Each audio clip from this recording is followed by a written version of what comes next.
ধন্যবাদ। আজি এই প্ৰভুৰ গৃহত সকলোকে মই ওয়েলকাম আদৰণি জনাইছোঁ। আজি আমাৰ জগতত বহুতৰে উৎসৱ পাৰ্বণ চলি আছে, ৰং বিৰঙৰ উৎসৱ, নাচ গান খোৱা বোৱা আৰু বহুত অঘটনো ঘটে আজিৰ দিনটোত। তাৰ মাজতে যি কি নহওক সেই অজুহাততে কিছুমানে হয়তো আজি আহা নাই চাগে আমাৰ আজি সানডে গুড কোৱাত। হয়তো কোনোবাই ৰাস্তাত ৰং মাৰিব নেকি বুলি ভয় খাব পাৰে, বা তেনেকুৱা ফাকুৱা হোলী উৎসৱ ডিষ্টাৰ্ব হ'ব পাৰে বুলি ভাবিব পাৰে।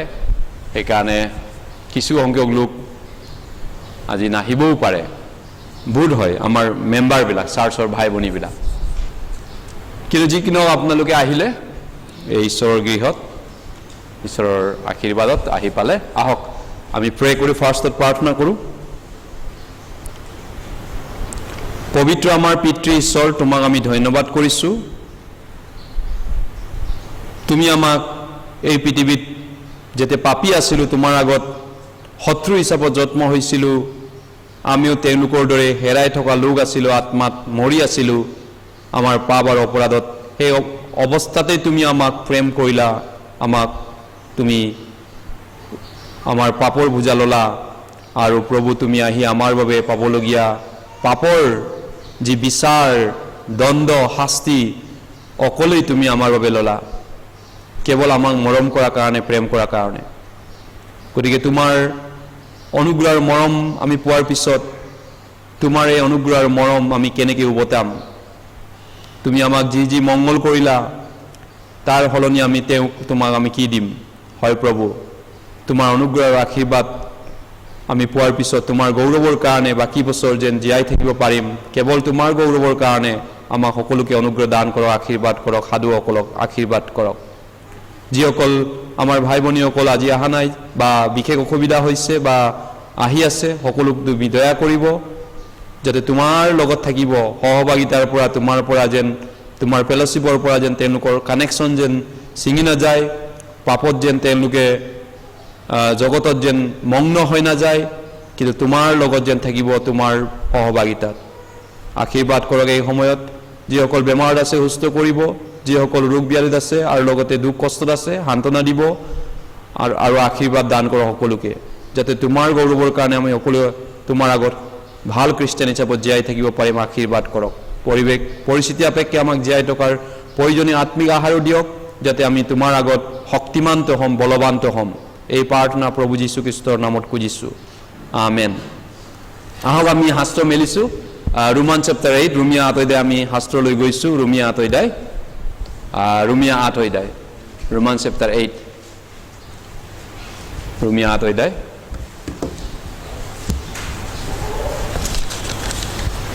ৰোমিয়া 8 অধ্যায়, ৰোমিয়া 8 অধ্যায় 1 পদৰ পৰা 9 পদলৈ, ভাৰ্ছ 1 to 9। ৰোমিয়া 8 অধ্যায়, নতুন নিয়ম বাইবেল, 1 পদৰ পৰা 9 পদলৈ। ৰোমিয়া 8 অধ্যায় 1 পদৰ পৰা 9 পদলৈ। ঐশ্বৰিক অনুগ্ৰহ পোৱা লোকৰ সৌভাগ্য, সৌভাগ্য, সৌভাগ্য। ঐশ্বৰিক অনুগ্ৰহ পোৱা লোকৰ সৌভাগ্য। 1 পদৰ পৰা মই পঢ়ি গৈছোঁ 9 পদলৈ। এইকাৰণে যীশুখ্ৰীষ্টত থকাবিলাকলৈ এতিয়া কোনো দণ্ডাজ্ঞা নাই, কিয়নো খ্ৰীষ্ট যীশুৰ জীৱনৰ, আপোনালোকে 2 পদ পঢ়িব একেলগে।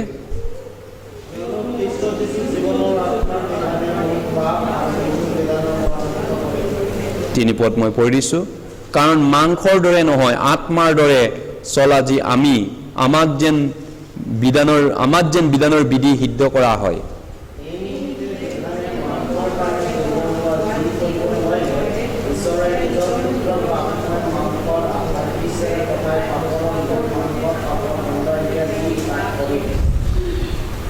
কিছুমানে বাইবেলে বিচাৰি পোৱা নাই।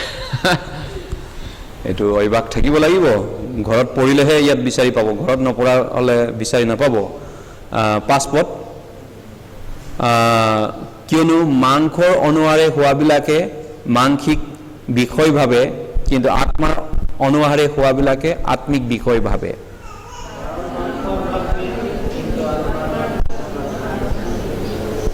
হাতপদ কিয়নো মাংসৰ ভাৱ ঈশ্বৰলৈ শত্ৰুতা, কাৰণ সেয়ে ঈশ্বৰৰ বিধানৰ বশীভূত নহয় আৰু হ'বও নোৱাৰে।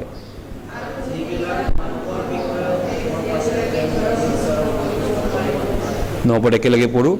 কিন্তু ঈশ্বৰৰ আত্মা যদি তোমালোকত অন্তৰত থাকে, তেনে তোমালোক মাংসৰ বশত নহয়, আত্মাৰ বশতে আছা।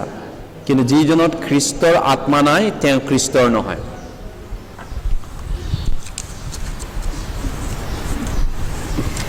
যোহন 1:1 বাইবেলে কৈছে, আদিতে বাক্য আছিল, বাক্য ঈশ্বৰৰ সৈতে আছিল আৰু বাক্যই স্বয়ং ঈশ্বৰ। In the beginning was the Word, and the Word was with God, and the Word itself is God. Bible is God. Bible is ঈশ্বৰৰ হয়, বচন হয়, মানে বচনটোৱে ঈশ্বৰৰ হয় বুলি কৈছে, বাক্য ঈশ্বৰ হয়। তাৰ মানে চাৰ্চত আমি ঈশ্বৰক লগ পোৱা বা ঈশ্বৰৰ লগত কথা পোৱা বুলি ক'লে বাইবেলৰ কথা শিকাটো আৰু বাইবেল পঢ়িবলৈ অহাটোকে কয়। বহুত টাইম বহুত চাৰ্চত ৰং ধেমালি নাচ গান ফূৰ্তি পাৰ্টাত বহুতেই সময় নষ্ট কৰে, কিন্তু বাইবেলে কৈছে বাইবেলটো ঈশ্বৰ হয়। এইটোৱেই গতিকে ঈশ্বৰক আমি কাৰেক্টলি জানিবলৈ হ'লে, ঈশ্বৰক শুদ্ধকে জানিবলৈ আৰু বিশ্বাস কৰিবলৈ হ'লে বাইবেলটো আমি কাৰেক্টকৈ জানিব লাগিব, শুদ্ধকৈ শিকিব লাগিব, শুদ্ধকৈ বুজি পাব লাগিব। সেইকাৰণে আমি বাইবেল শিকিবলৈ আমাৰ সময়টো বহুত দৰকাৰ। বাইবেল শিকাটো আমাৰ জীৱনত বৰ ইম্পৰ্টেণ্ট। হোসেয়া 4:8 কৈছে, 6 পদত, জ্ঞানৰ অভাৱত মোৰ প্ৰজাবিলাক নষ্ট হ'ল। মাই পিপুল পেৰিছ লেক অফ নলেজ।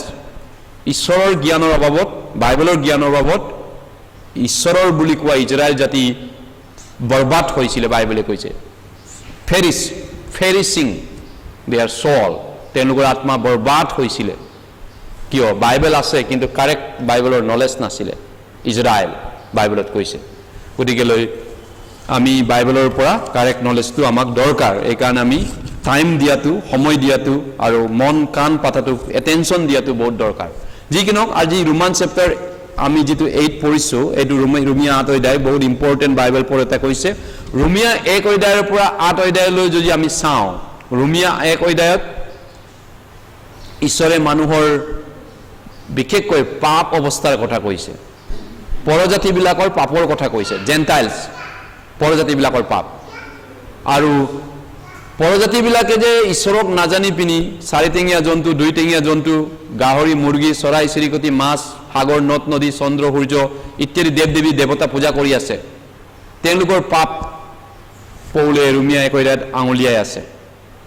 ঈশ্বৰৰ বদলি তেওঁলোকে ঈশ্বৰক ধন্যবাদ কি গৌৰৱ নকৰিলে, ঈশ্বৰক সেৱা নকৰিলে, ঈশ্বৰক নাজানিলে, আৰু ঈশ্বৰৰ মহিমাত তেওঁলোকে 4 ঠেঙীয়া 2 ঠেঙীয়া জন্তুৰ লগত ৰিজাইছে।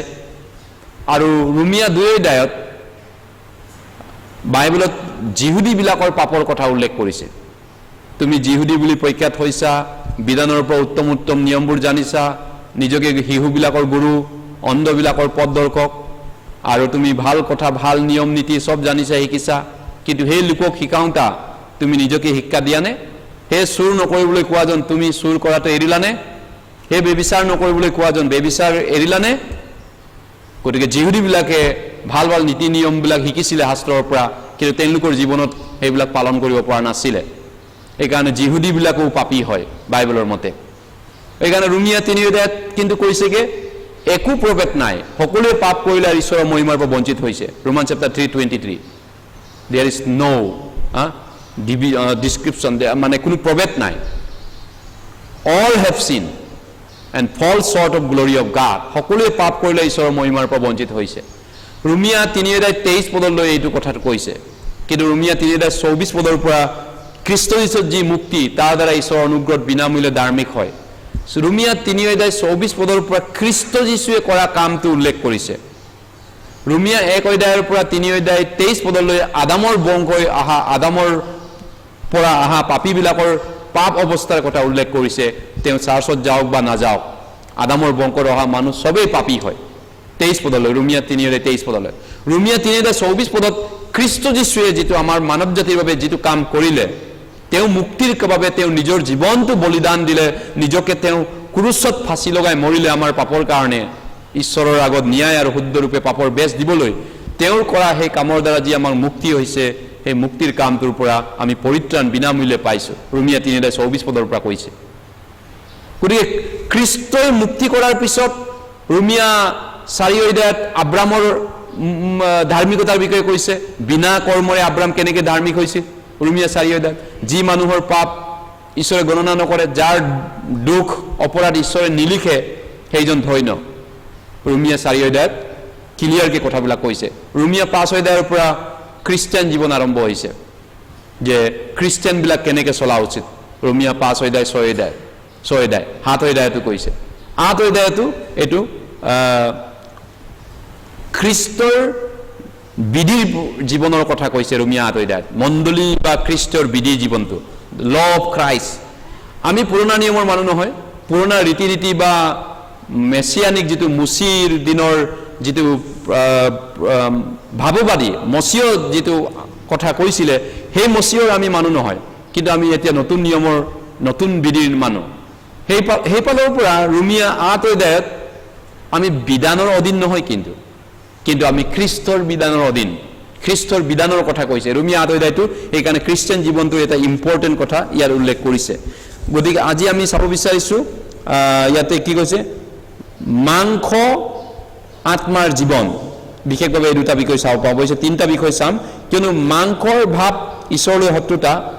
তাৰপিছত 8 পদত কৈছে, 8 পদ ভাৰ্চ 8ত কৈছে, যিবিলাকে মাংসৰ বশত আছে তেওঁবিলাকে ঈশ্বৰক সন্তুষ্ট কৰিব নোৱাৰে। তাৰপিছত মাংসৰ ভাৱ মৃত্যু 6 পদত কৈছে, কিন্তু আত্মাৰ ভাৱ জীৱন আৰু শান্তি। মূল বিষয় এইটো, মাংসৰ ভাৱ মৃত্যু, আত্মাৰ ভাৱ জীৱন আৰু শান্তি। Mind of carnal is death and mind of spiritual is life and piece, বাইবেলে কৈছে। গতিকে আজি আমি জীৱন আৰু শান্তিৰ কথাটো চিন্তা কৰোঁ। জীৱন আৰু শান্তি কেনেকৈ পাব পাৰে, লাইফ এণ্ড পিচ।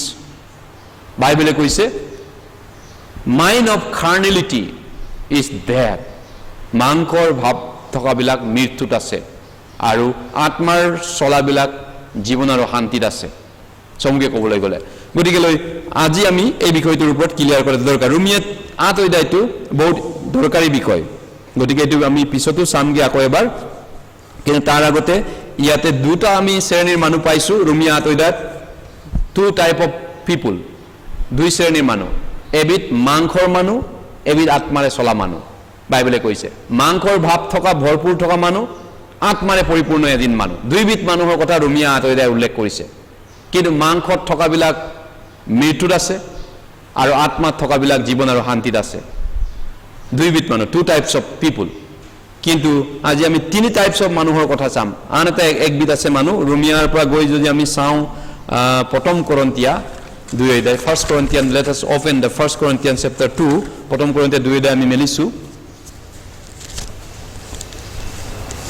3 শ্ৰেণীৰ মানুহ চাম, 3 ক্লাছ অফ পিপুল। বিশেষকৈ এই 3টাৰ অলপ পাৰ্থক্যটো আমি ক্লিয়াৰকৈ জনাটো দৰকাৰ। প্ৰথম কৰিন্থিয়া 2 অধ্যায়, 1 Corinthians chapter 2, প্ৰথম কৰিন্থিয়া 2 অধ্যায়, 1 Corinthians chapter 2,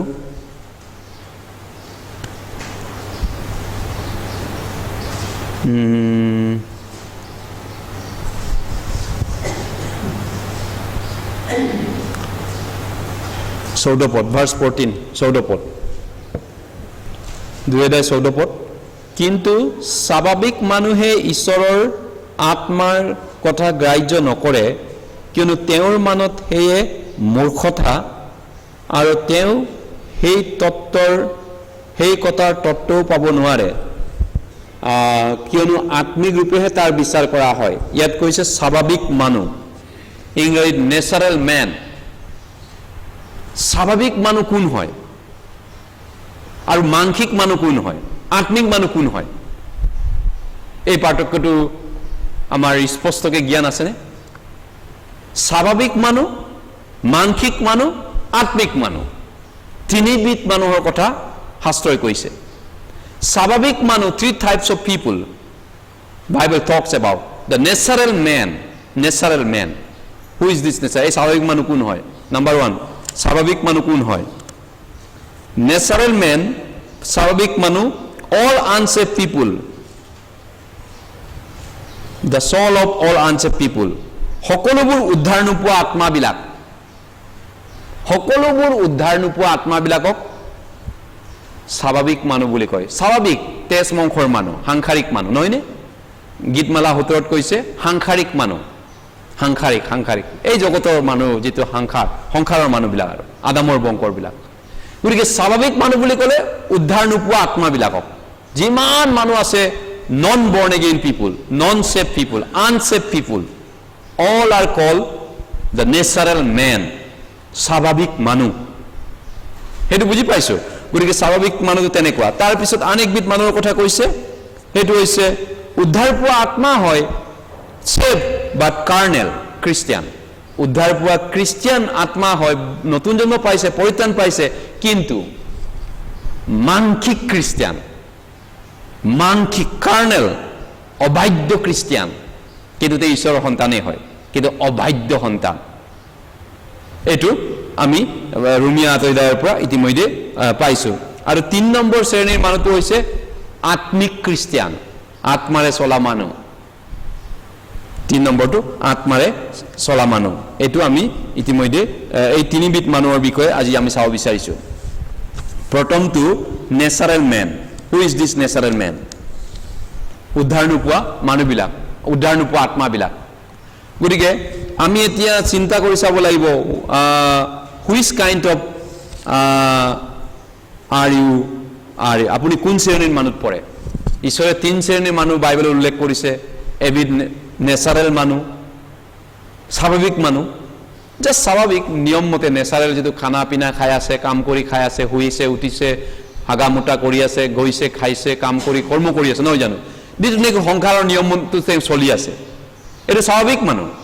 আৰু সেই স্বাভাৱিক মানুহ 2 নম্বৰ মানুহটো কিন্তু আত্মিক উদ্ধাৰ পোৱা মানুহ, উদ্ধাৰ পাইছে, কিন্তু তেওঁ মানসিক মানুহ, অবাধ্য খ্ৰীষ্টিয়ান, উদ্ধাৰ পোৱা আত্মা হ'লেও।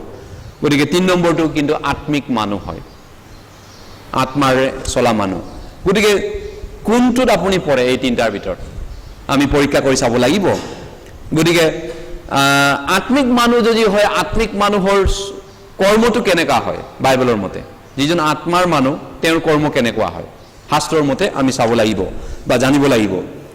বিশেষকৈ প্ৰথমতে নেচাৰেল মানুহটো, উদ্ধাৰ নোপোৱা মানুহবিলাক ঈশ্বৰে বাইবেলত কৈছে ঈশ্বৰে তেওঁলোকক উদ্ধাৰৰ বাবে অপেক্ষাত আছে।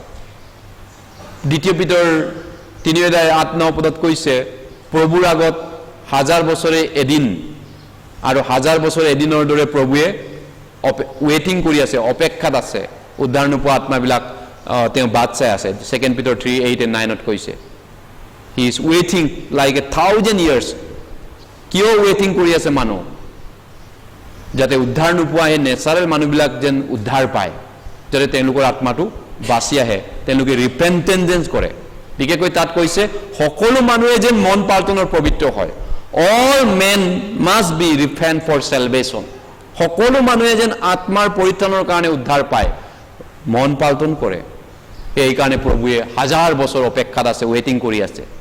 গতিকে মন পাল্টন, ৰিপেণ্ট কৰাটো ঈশ্বৰে আমাৰ পৰা বিচাৰিছে, নেচাৰেল মানুহবিলাকৰ পৰা, স্বাভাৱিক মানুহৰ পৰা। যিবিলাক স্বাভাৱিক মানুহ আছে, উদ্ধাৰ নোপোৱা আত্মাবিলাক আছে। ৰোমিয়া 2 অধ্যায়ত কৈছে, ঈশ্বৰৰ অনুগ্ৰহে যে মন পাল্টাবলৈ উদগাইছে, ইয়াক তোমালোকে নাজানানে? তেওঁৰ অনুগ্ৰহ, ধৈৰ্য, মৰম চেনেহ তুমি অৱহেলা কৰি আছা নেকি? আৰু তেওঁৰ ক্ৰোধ এদিন আহি আছে। তেওঁ ইমান বছৰ মৰমত দয়াৰে আমাক কথা কৈ আছে, আমাক সহ্য কৰি আছে। আৰু কিয় সহ্য কৰি আছে, কিয় মৰম কৰি আছে? আমাক নেদেখাৰ দৰে আমাক কিয় এৰি দিছে? আমাৰ প্ৰতি মৰম দয়া চেনেহত কিয় তেওঁ বাট চাই আছে? যাতে আমি ঘূৰি আহোঁ, তেওঁৰ দ্বাৰা পৰিত্ৰাণ পাওঁ, বাচি যাওঁ। কিন্তু যদি তেওঁৰ অনুগ্ৰহ, মৰম, ধৈৰ্য, ক্ষমা, প্ৰেম যদি আমি ইগনোৰ কৰোঁ, অৱহেলা কৰোঁ, আৰু আমি ৰিজেক্ট কৰোঁ, তেতিয়াহ'লে ঈশ্বৰৰ ভয়ানক খং হিংসৰ মুখৰ দৰে খঙিয়াল হিংসক আগত পৰাৰ দৰে হ'ব এদিনাখন বাইবেলে কৈছে যদি মৰম চেনেহটো যদি নালাগে বুলি কয় ঈশ্বৰৰ পৰিত্ৰাণ যদি নালাগে বুলি কয় তেতিয়াহ'লে ঈশ্বৰক আপুনি ভয়ংকৰ ৰূপে খঙিয়াল ঈশ্বৰক আপুনি দেখা পাব বাইবেলে কৈছে এদিন আহি আছে এইটো পিছলৈ উদ্ধাৰ নোপোৱাবিলাক এইকাৰণে গীতমালা হাততো কৈছে কোনে যদি মন পাল্টন নকৰে তেতিয়াহ'লে ঈশ্বৰে খং কৰে দিনে দিনে আৰু তেওঁৰ খাৰ ফুনাই আছে আৰু তেওঁ অগ্নিময় বাণ মাৰিব যদি কোনোবাই মন পাল্টন নকৰে ৰিপেণ্ট নকৰে ঈশ্বৰে ধৈৰ্য ধৰিব মৰমেৰে চাব অপেক্ষা কৰিব কিন্তু যদি তেওঁৰ মৰম অপেক্ষা যদি তেওঁ তুচ্ছ কৰে বয়কট কৰে বৰ্জন কৰে ৰিজেক্ট কৰে তেতিয়াহ'লে ঈশ্বৰে বাণ মাৰিব বুলি কৈছে অগ্নিময় বাণ এদিনাখন গতিকে লৈ এইকাৰণে নেচাৰেল মেন যিটো তেজ মাংসৰ মানুহ ঈশ্বৰে আপোনাক অপেক্ষাত আছে হাজাৰ বছৰ আপোনালৈ অপেক্ষা কৰি আছে কিয় যাতে আপুনি ঘূৰি আহে আৰু আপোনাৰ আত্মাটো যেন বৰ্ণ এগেইন হয় উদ্ধাৰ পায় ৰিপেণ্ট কৰে আপুনি আপোনাৰ পাপৰ পৰা ঈশ্বৰে সেইকাৰণে আপোনালৈ হাজাৰ বছৰ অপেক্ষাত আছে নেচাৰেল মানুহ স্বাভাৱিক মানুহটো গতিকে লৈ সেইকাৰণে আমি এই বিষয়টোৰ ওপৰত গুৰুত্ব দিয়াটো উচিত কিন্তু যিবিলাক আমি সেলভেশন পাইছো উদ্ধাৰ পাইছো আমি কি সেলভেশন পাইছো পৰিত্ৰাণ পাইছো আমাৰ আত্মাটোৰ পৰিত্ৰাণ আমি পাইছো we receive the salvation of our soul প্ৰথম পিতৰে 1:8 কৈছে তোমালোকে তেওঁক দেখা নাই নেদেখিও আনন্দ আৰু উল্লাস কৰিছা কিয়নো তোমালোকৰ বিশ্বাসৰ হেক অৰ্থাৎ আত্মাটোৰ পৰিত্ৰাণ পোৱা হলা এইকাৰণে তোমালোকে আনন্দ কৰিছা 1 Peter 1:8-9 কৈছে rejoicing exceeding joy why even though we have not seen the Lord Jesus Christ because we have received the salvation of our soul আমাৰ আত্মাৰ পৰিত্ৰাণ আমি পাইছো এইকাৰণে আমি আনন্দ ফূৰ্তিত নাচি আছো বাইবেলে কৈছে গতিকে এতিয়া আমি যি salvation পাইছো এটো শাৰীৰিক পৰিত্ৰাণ পোৱা নাই আমি আত্মাৰ পৰিত্ৰাণ পাইছো salvation of our soul আত্মাটোৰ পৰিত্ৰাণ আমি পালো আত্মাটোৰ উদ্ধাৰ আমি পাইছো আত্মাটোৰ পৰা আমাৰ খ্ৰীষ্টৰ যোগেদি আমি আত্মাৰ পৰিত্ৰাণ প্ৰভু যীশুৰ পৰা আমি পাইছো গতিকে এতিয়া আমি নেচাৰেল মেন বিলাকৰ কথাটো আমি এৰি পিনি যদি আগলৈ যদি আগুৱাই যাওঁ তেতিয়াহ'লে কোনটো মানুহ পৰিব 2 নম্বৰ শ্ৰেণীটো মাংকিক মানুহ the carnal people carnal Christian মাংকিক খ্ৰীষ্টিয়ান বা জাগতিক খ্ৰীষ্টিয়ান এই বিষয়টো আমি কেনেকৈ বুজি পাম ৰোমিয়া 8 যদি আমি চাওঁ তেতিয়াহ'লে জাগতিক খ্ৰীষ্টিয়ান বিলাক কেনেকা হয় ৰোমিয়া 8 আকৌ আমি ঘূৰি যাব লাগিব ৰোমান চেপ্টাৰ 8 জাগতিক খ্ৰীষ্টিয়ান ৰোমিয়া 8 আকৌ এবাৰ চাইছো যিবিলাক জাগতিক খ্ৰীষ্টিয়ান মাংকিক খ্ৰীষ্টিয়ান তেওঁলোকক বাইবেলে ইয়াত কি কৈছে ৰোমিয়া 8:1 কৈছে এই কাৰণে যীশু খ্ৰীষ্টত থকাবিলাকলৈ এতিয়া কোনো দণ্ডাজ্ঞা নাই তাৰ মানে জাগতিক খ্ৰীষ্টিয়ান বিলাকে যীশু খ্ৰীষ্টত নাই কিহৰ নাই 2 কৈছে কিয়নো খ্ৰীষ্ট যীশু জীৱনৰ আত্মাৰ বিধানে মুখ পাপ আৰু মৃত্যুৰ বিধানৰ পৰা মুক্ত কৰিলে আত্মাৰ বিধানত তেওঁলোকে নাই তেওঁলোকে উদ্ধাৰ পোৱা হয় কিন্তু আত্মাৰ বিধানত নাই এইকাৰণে তেওঁলোকলৈ দ্বন্দ্ব আছে খ্ৰীষ্টিয়ান জীৱনত যিবিলাক মাংকিক খ্ৰীষ্টিয়ান তেওঁলোকৰ ওপৰত খ্ৰীষ্টিয়ান জীৱনৰ ওপৰত দ্বন্দ্ব পাব দ্বন্দ্ব যিবিলাক মাংকিক খ্ৰীষ্টিয়ান বাইবেলে কৈছে মাংসত গতিকে কাৰ দ্বন্দ্ব নাই যিবিলাকে আত্মাৰ দ্বাৰা চালিত আছে তেওঁলোকৰ দ্বন্দ্ব নাই কিন্তু দ্বন্দ্ব মানে নৰকৰ দ্বন্দ্বৰ কথা কোৱা নাই খ্ৰীষ্টিয়ান জীৱনটো এই পৃথিৱীত খ্ৰীষ্টিয়ান জীৱনটো জীয়াই থকাৰ দ্বন্দ্বৰ কথা কৈছে গতিকে এই খ্ৰীষ্টিয়ান জীৱনত ঈশ্বৰে তেওঁৰ সন্তানক অনুযোগ কৰিব শাসন কৰিব দ্বন্দ্ব দিব ঠিক কৰিব আৰু মাংসত থকাবিলাকক ঈশ্বৰৰ আগত এইখিনি দ্বন্দ্ব পাব গতিকে স্বৰ্গৰাজ্যৰ ইয়াত পৰা বঞ্চিত হোৱাৰ কথা কোৱা নাই তেওঁলোক ইতিমধ্যে উদ্ধাৰ পোৱা হয় তেওঁলোক স্বৰ্গত যাব মাংসত থকাবিলাকো কিন্তু খ্ৰীষ্টিয়ান জীৱনটোত তেওঁলোকে দ্বন্দ্ব পাব দ্বন্দ্ব মানে জুৰুলা হ'ব সমস্যাত পৰিব প্ৰব্লেমত পৰিব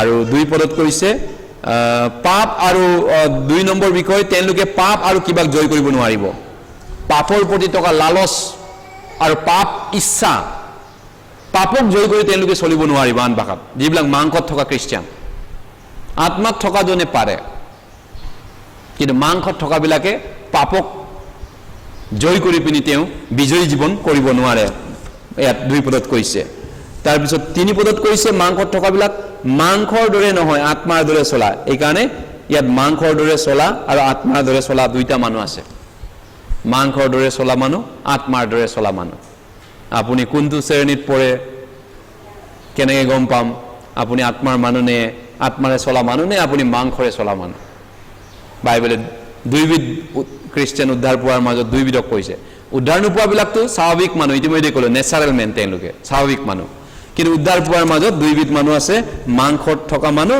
আত্মাত থকা মানুহ গতিকে মাংসত থকা মানুহটো কোন হয় মাংসত থকা মানুহটো যিটো নেকি ফ্লেশলি মেন মানসিক মানুহ কাৰ্নেল বুলি কয় কাৰ্নেল খ্ৰীষ্টিয়ান তেওঁলোকে বহুত দুৰ্বল বুলি কৈছে বহুত উইক বহুত দুৰ্বল এইকাৰণে 4 পদত কৈছে এই নিমিত্তে বিধান মাংসৰ কাৰণে দুৰ্বল হোৱাত ইয়াত দুৰ্বল আছে তেওঁলোক বৰ দুৰ্বল উইক খ্ৰীষ্টিয়ান বা বহুত দুৰ্বল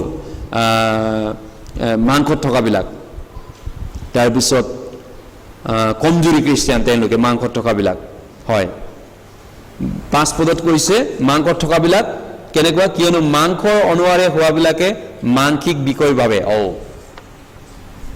কাৰ্নেলি মাইণ্ড তেওঁলোকে সদায় মানসিক বিষয়টো ফাৰ্ষ্ট চিন্তা কৰে মানসিক তেওঁলোকৰ লাইফত মানসিক মানে কি হয় জাগতিক মানসিক তেওঁলোকে বহুত সেইটো বিষয়ে দুৰ্বলতা আছে তেওঁলোক কাৰ্নেলি খ্ৰীষ্টিয়ান কৈছে তেওঁলোক কাৰ্নেল মানে কি কাৰ্নেল লাইফ তেওঁলোকে মানসিক আৰু জাগতিক জীৱনটো ফাৰ্ষ্ট প্ৰায়ৰিটি দিয়ে আগস্থান দিয়ে কাৰ্নেল মানসিক খ্ৰীষ্টিয়ানটো তেওঁলোকে এই জগত আৰু জগতৰ বিষয়বিলাকক প্ৰেম কৰে তেওঁলোকৰ মতে টকা থাকিলেহে জীয়াই থাকিব পাৰে টকাই সকলো কৰিব পাৰে টকাহে লাগে ফাৰ্ষ্ট তেওঁলোকৰ মতে কয় মানসিক খ্ৰীষ্টিয়ানবিলাকে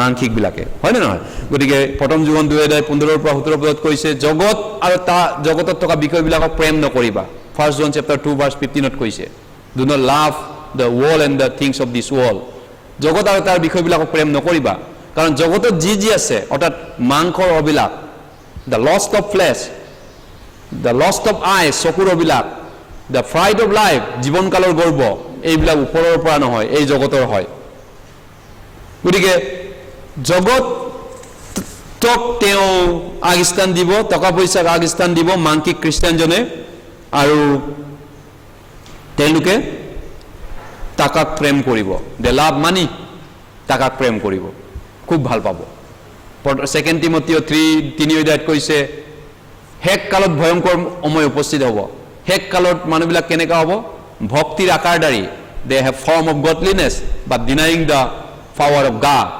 ফৰ 2 টিমথি চেপ্টাৰ 2 টিমথি 3:5 পদত কৈছে আৰু তাৰ বদলে তেওঁলোকে অহংকাৰী সুপ্ৰিয় ধন লোভীয়া ঈশ্বৰতকৈ পইচাক বেছি ভাল পাব পইচা পইচা পইচা আৰু তেনেকৈ তেওঁলোকে এই মানসিক খ্ৰীষ্টিয়ানবিলাকে জীৱন যাপন কৰিব গতিকে এই বিষয়টোৰ ওপৰত বাইবেলে কি কৈছে মানসিক খ্ৰীষ্টিয়ানৰ ওপৰত মানসিক খ্ৰীষ্টিয়ানবিলাক টাকা ভাল পায় টাকাটো ভাল পায় বহুত টাকা হয় না মানসিক খ্ৰীষ্টিয়ানবিলাক সেইকাৰণে টাকাটো ভাল কিন্তু টাকা বহুত ডেঞ্জাৰ বস্তু হয় টাকাই বেবিচাৰো কৰাব পাৰে বহুত বেয়া কাম কৰাব পাৰে আৰু কিছুমান ক্ষেত্ৰত ভাল কামো কৰে কিন্তু মেক্সিমাম টাকাই বেয়া কাম কৰিব পাৰে পৃথিৱীত অফিচৰ পৰা ঘুষ খোৱাৰ পৰা বেয়া কামটো ভাল কৰি দিব পাৰে মানুহে সব বিক্ৰী কৰি দিব পাৰে টাকা দেখা পালে কি কৰিব নোৱাৰে টাকাৰ বিনিময়ত মানুহ টাকাটো বেয়া বস্তুৰ মূল বুলি কৈছে সকলো বেয়াৰ উৎপত্তি টাকাৰ পৰাই হয় গতিকে মানসিক খ্ৰীষ্টিয়ানে কিন্তু টাকাটো ভাল পায় তেওঁলোকেতো টাকাটো বেছি পছন্দ কৰে এইকাৰণে প্ৰথম তিমথিয় 6 অধ্যায়ত কৈছে ধন লোভে সকলো মন্দৰবোৰ। প্ৰথম তিমথিয়লৈ গৈছোঁ, 1 Timothy chapter 6, প্ৰথম তিমথিয় 6 অধ্যায়।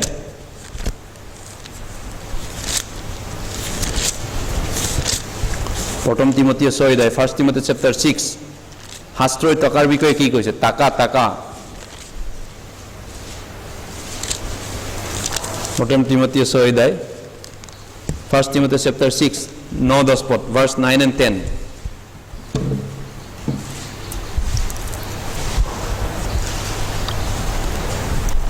First Timothy chapter 6, 6 অধ্যায় 8 আৰু 9 পদ, 9 আৰু 10 পদ।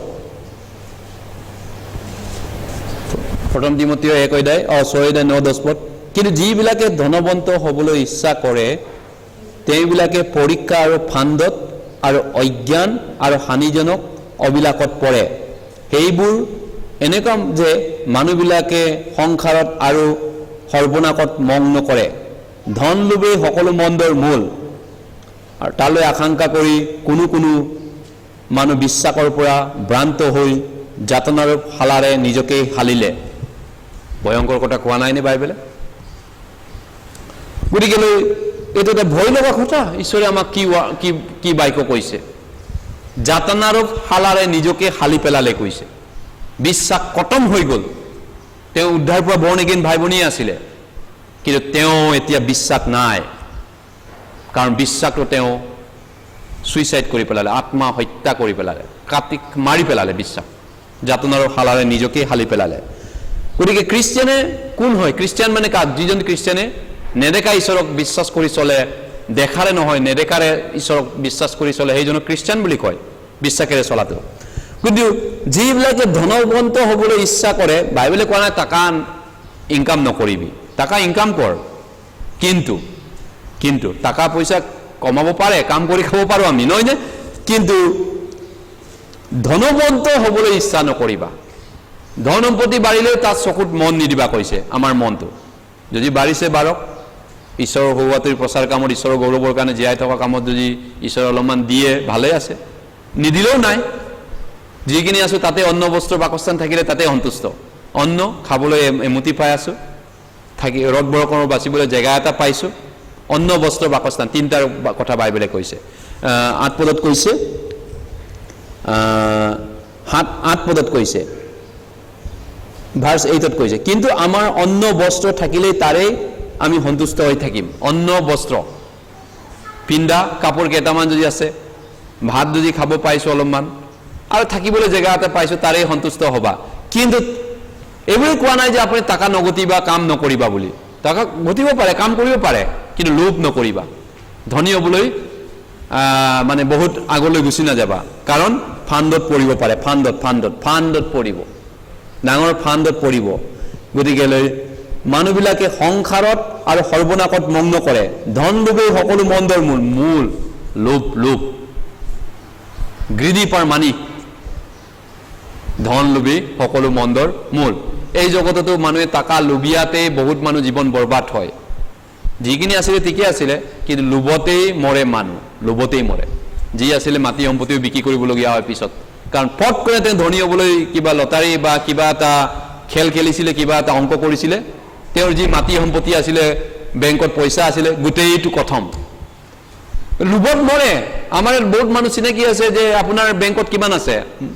মোৰ 70,000 আছে। ধৰক আপুনি কিবা এটা পাইছে, লটাৰী পাইছে, আপোনাক 25 লাখ দিম, 25 লাখ আপুনি পাব, এতিয়াই পাব, আপোনাৰ একাউণ্টত ট্ৰেন্সফাৰ কৰিম, আপোনাৰ একাউণ্টটো দিয়ক, ডিটেইলছো দিয়ক, আপোনাৰ কিবা আপুনি প্ৰথমতে 20,000 জমা দিয়ক আমাৰ একাউণ্টত, তাৰপিছত আপুনি 25 লাখ পাই যাব। কিমান মানুহ তেনেকুৱা লগ পাইছোঁ জীৱনত, বহুত খ্ৰীষ্টিয়ানকো লগ পাইছোঁ। তাৰপিছত সি পইচা পোৱাটো বাদেই, তাৰ যি 75,000 আছিলে 1 ছেকেণ্ডত একাউণ্টৰ পৰা কাটি খতম। পিছত ছাৰ আপুনি কি কৰিলে বুলি কান্দি পৰিছেগৈ, একো নাপায়গৈ লাষ্টত। গতিকে ধনী হ'বলৈ বিচাৰোঁতে বৰবাদী হোৱা মানুহ বহুত আছে ন পৃথিৱীত। গতিকে আমি খ্ৰীষ্টিয়ানবিলাক বিশেষকৈ পইচা কমাই কৰিব পাৰে, কাম কৰিব পাৰোঁ, কিন্তু লোভীয়া নহ'বলৈ কৈছে, নহয় জানো? টাকা পইচা লোভীয়া হ'লে আমি ফান্দত পৰিম, বিপদত পৰিম। এইকাৰণে এইটো মানসিক খ্ৰীষ্টিয়ানবিলাকে কিন্তু টাকাৰ পিছতে দৌৰিব দিন ৰাত টাকা টাকা টাকা টাকা টাকা টাকা টাকা টাকা টাকা পইচাৰ পিছতে দৌৰিব কাৰণ তেওঁৰ কাৰণে এটা টাকা ঈশ্বৰ হয় কাৰণ ঈশ্বৰতকৈ তেওঁ টাকাক ভাল পায় বাইবেলে কৈছে দুজনা গৰাকীত কাটিব নোৱাৰে ঈশ্বৰ আৰু ধান টকা সমানে কাটিব নোৱাৰে হয় নহয় মতিত যিশুৱে কৈছে গতিকে আমি এই বিষয়টো বেলেন্স কেনেকৈ ৰাখিম আমাক চলিবলৈ পইচা লাগে আমি কাম কৰি খাবই লাগিব কিন্তু প্ৰেমটো বেলেগ বিষয় আমি প্ৰেম নকৰোঁ টাকাক আমাক লাগে চলিবলৈ কিন্তু প্ৰেম নকৰোঁ আমি পইচা প্ৰেমটো বেলেগ বিষয় নহয় জানো প্ৰেম কৰাটো বেলেগ বিষয় লাগাটো বেলেগ বিষয় লাগে কাৰণে আমি ব্যৱহাৰ কৰিবলৈ টাকা পইচা কেইটামান লাগে চলিবলৈ সেইটো বেলেগ বিষয় কিন্তু টাকা টাকা বুলি দিন ৰাত টাকাক প্ৰেম কৰাটো বেলেগ বিষয় সেই পাৰ্থক্যটো আমি জানোনে অলপমান সেই পাৰ্থক্যটো বাইবেলে আমাক জানিব দিছে নহ'লে আমি ফান্দত পৰিম ফান্দত যদি আপুনি ঈশ্বৰৰ মানুহ আমি ফান্দত বিপদত পৰিম সেইকাৰণে নপৰাৰ আগতে আমি বাইবেলটো শিকিছোঁ গতিকে এতিয়া যিবিলাক মানসিক খ্ৰীষ্টিয়ান তেওঁলোকে প্ৰেম কৰিব জগতক সংসাৰক টকা পইচাক আৰু তেওঁলোকে অধৰ্ম অধিক হৈ পিনি অনেকৰ প্ৰেম চেঁচা হৈ যাব মতি 24 যিশুৱে 12 পদত কৈছে মেথি 24:12 শেষকাল কেনেকা খ্ৰীষ্টিয়ান হ'ব শেষকালত কেনেকা দিন আহিব অধৰ্ম অধিক হ'ব the sin will grow more and the love will grow cool down গতিকে পাপ বেছি যেতিয়া বাঢ়ি যায় প্ৰভুৰ প্ৰতি মৰম ডেফিনেটলি ডাউন হৈ যায় যদি আপুনি বিবাহিত নাৰী বিবাহিত ৱাইফ হয় আপুনি তিৰোতা হয় আপুনি যদি বেলেগ পুৰুষৰ প্ৰেমত পৰে আপোনাৰ নিজৰ স্বামীৰ প্ৰতি অনিহাটো ডাইৰেক্টলি কমি যাব আপুনি বেলেগৰ পুৰুষৰ দাণ্ডাত পৰি আছে চিন্তা কৰি আছে কল্পনা কৰি আছে গান বাজি আছে আপোনাৰ মনত আপোনাৰ হাজবেণ্ডৰ প্ৰতি আপুনি অলপ হ'লেও ডাউন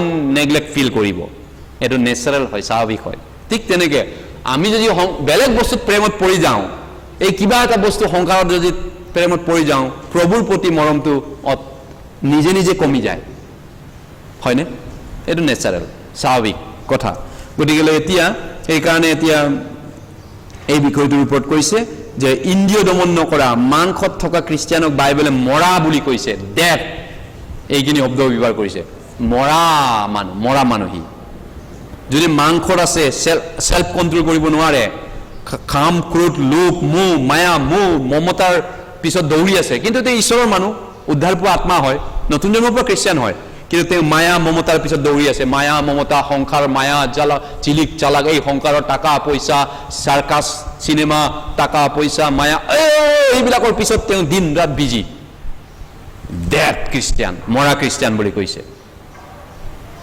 মৰা মানুহ তেওঁ ঈশ্বৰৰ কাৰণে একো কামত নাই তেওঁ প্ৰথম তিমথিয়ত কৈছে 5 অধ্যায় আমি তাতে আছো 5 অধ্যায় 1 Timothy chapter 5 verse 6 1 Timothy chapter 5 verse 6ত কৈছে 6 পদত কৈছে কিন্তু যিজনী ইন্দ্ৰিয় সুখত মগ্ন থাকে সেইজনী জীয়াই থাকোতেই মৰা যিজনী ইন্দ্ৰিয় সুখত মাংসত আছে কাৰ্নেল মাইণ্ড আছে যিজন নেকি দিন ৰাত তেওঁ আত্মাৰে নাই তেওঁৰ কথা আত্মাৰ কথা নাই তেওঁৰ জীৱনত মাংস কাৰ্নেলিটি তেওঁ জীয়াই থাকোতেই মৃত্যু বুলি কৈছে ঈশ্বৰে মৰা মানুহ আপুনি হয় নহয় ইউ আৰ ডেড খ্ৰীষ্টিয়ান আপুনি মৰা মানুহ স্বাভাৱিক মানুহৰ পৰা বেলেগ আকৌ স্বাভাৱিক মানুহ মানে নৰকত যোৱাবিলাক উদ্ধাৰ নোপোৱাবিলাক কিন্তু স্বৰ্গত যোৱা মানুহ কিন্তু মৰা খ্ৰীষ্টিয়ান মানে আকৌ বহুত নতুন জন্ম নোপোৱা মৰাও আছে সেইটো বেলেগ মৰা কিন্তু ইয়াত জিন্দা খ্ৰীষ্টিয়ান আত্মাটো ঈশ্বৰে নতুন জন্ম দিয়া মানুহ কিন্তু তেওঁ মাংসত আছেগে সেলফ কন্ট্ৰোল নকৰে লোভ মোহ মায়া মমতাৰ জালত পৰি আছে সেইকাৰণে মৰা মানুহ এইটো পালৰ পৰা কি হ'ব এতিয়া শাৰীৰিকভাৱে মৃত্যু নহয় কিন্তু আত্মিক খ্ৰীষ্টিয়ান জীৱনটো তেওঁৰ মৰা এইকাৰণে নো মোৰ এক্টিভিটিজ অফ খ্ৰীষ্টিয়ানৰ কোনো এক্টিভিটি তেওঁৰ নাই খ্ৰীষ্টিয়ান হিচাপত ঈশ্বৰৰ সন্তান ৰূপে খ্ৰীষ্টিয়ান মানুহে যেনেকুৱা জীয়াই থাকে কৰ্ম কৰে তেনেকুৱা তেওঁৰ একো কৰ্ম নাই এতিয়া মাত্ৰ নাম মাতুন তুমি জীয়াই আছা তুমি নিজকে নিজে জীয়া বুলি ভাবিছা কিন্তু তুমি আসলতে মৰা বুলি কৈছে কিন্তু নাম মাতুন তুমি জীয়াই আছা প্ৰকাশিত বাক্য 3 অধ্যায়ত কৈছে এইবিধ খ্ৰীষ্টিয়ানক আমি চাওঁ কোন মণ্ডলী কৈছিল এইটো প্ৰকাশিত বাক্য 3 অধ্যায়ত কৈছে এক পদত যে তুমি মৰা কিন্তু পবিত্ৰ আত্মাই কৈছে তুমি মৰা খ্ৰীষ্টিয়ান কিন্তু নিজকে তুমি জীয়া বুলি ভাবি আছা কাৰ্নেল খ্ৰীষ্টিয়ানবিলাকক মানসিক খ্ৰীষ্টিয়ানবিলাকক কৈছে Revelation chapter 3. Revelation chapter 3. Prakit Baiko 3 অধ্যায়. Revelation chapter 3. Prakit Baiko 3 অধ্যায় 1 পদ. সার্ডি মণ্ডলীলৈ লিখিছে এই পত্ৰটো. 3 অধ্যায় 1 পদ আৰু 2 পদ. আৰু সাৰ্ডিত থকা মণ্ডলী দুটলৈ এই কথা লিখা. Prakit Baiko মানে বাইবেলৰ লাষ্ট পুস্তক. যিজনৰ ঈশ্বৰৰ হাত আত্মা আৰু হাতটা তৰা আছে তেওঁ এই কথা কয় তোমাৰ কৰ্ম মই জানো যে তুমি নাম মাতুন জীয়াই আছা কিন্তু মৰা নাম মাতুন জীয়াই আছা অনলি নামত আছা জীয়াই হয় না কিন্তু যদি ঈশ্বৰে তেনেকা আমাৰ মাজৰ কোনোবা এজনক এনেকে কৈ আছে আৰু এই গতিত আপুনি যদি এতিয়া এনেকা অৱস্থাত আছে আপোনাক ঈশ্বৰে যি কৈছে তুমি মৰা মানুহৰ পৰা মই কি আশা কৰিম মৰা মানুহ গন্ধই ওলাব ডেড বডিটো নহয় জানো কি আশা কৰিব ঈশ্বৰে তেওঁৰ পৰা কি আশা কৰিব ঈশ্বৰৰ কাৰণে তেওঁ কি কৰিব পাৰিব মৰা মানুহেনো কি কৰিবনো জানো মানুহ মৰিলে একো লৰচৰ কৰিব নোৱাৰে তে ডেড বডিটো পৰি থাকে এটা লাহেকে ঠিক তেনেকে নতুন জন্ম পোৱা মানসিক খ্ৰীষ্টিয়ানে একো কৰিব নোৱাৰে ঈশ্বৰৰ কাৰণে তে ঈশ্বৰৰ লগত ফেলোশ্বিপ নাই সহভাগিতা নাই মুঠ থাকা মই তোমাত থাকিম প্ৰভু যীশুৰ সৈতে সহভাগিতা তেওঁৰ কানেকশ্যন ভাল নহয় সম্পৰ্ক বেয়া আছে তেওঁ প্ৰভু যীশুৰ লগত তেওঁৰ একো ভাল সম্পৰ্ক নাই আৰু তেওঁ এতিয়া কি কৰিব ঈশ্বৰৰ কাৰণে ঈশ্বৰে তেওঁৰ পৰা কি বিচাৰিব একো নিবিচাৰে যোহন 15 কৈছে মুঠ থাকা মই তোমাত থাকিম তোমালোক ডাল মই দাইখালতা মুঠ নাথাকিলে তোমালোক একো কৰিব নোৱাৰা পৰম গ্ৰন্থিয়া 1:8 কৈছে ঈশ্বৰ বিশ্বাসী আৰু তেওঁৰে আৰু তেওঁৰ পুত্ৰ প্ৰভু যীশু খ্ৰীষ্টৰ সৈতে আমাৰ সহভাগী হ'বলৈ তেওঁ আমাক আমন্ত্ৰণ কৰিলে সহভাগী ফেলোশ্বিপ গতিকে ফেলোশ্বিপ যদি প্ৰভুৰ লগত টাৱাৰে নাই প্ৰভুৰ লগত সম্পৰ্ক বেয়াই হৈ গ'ল তাৰপিছত কি কৰিব প্ৰভুৰ কাৰণে কিবা এটা কামত আহে না বাকী বস্তু একো কামত নাহে এইটোকে কয় মানসিক খ্ৰীষ্টিয়ান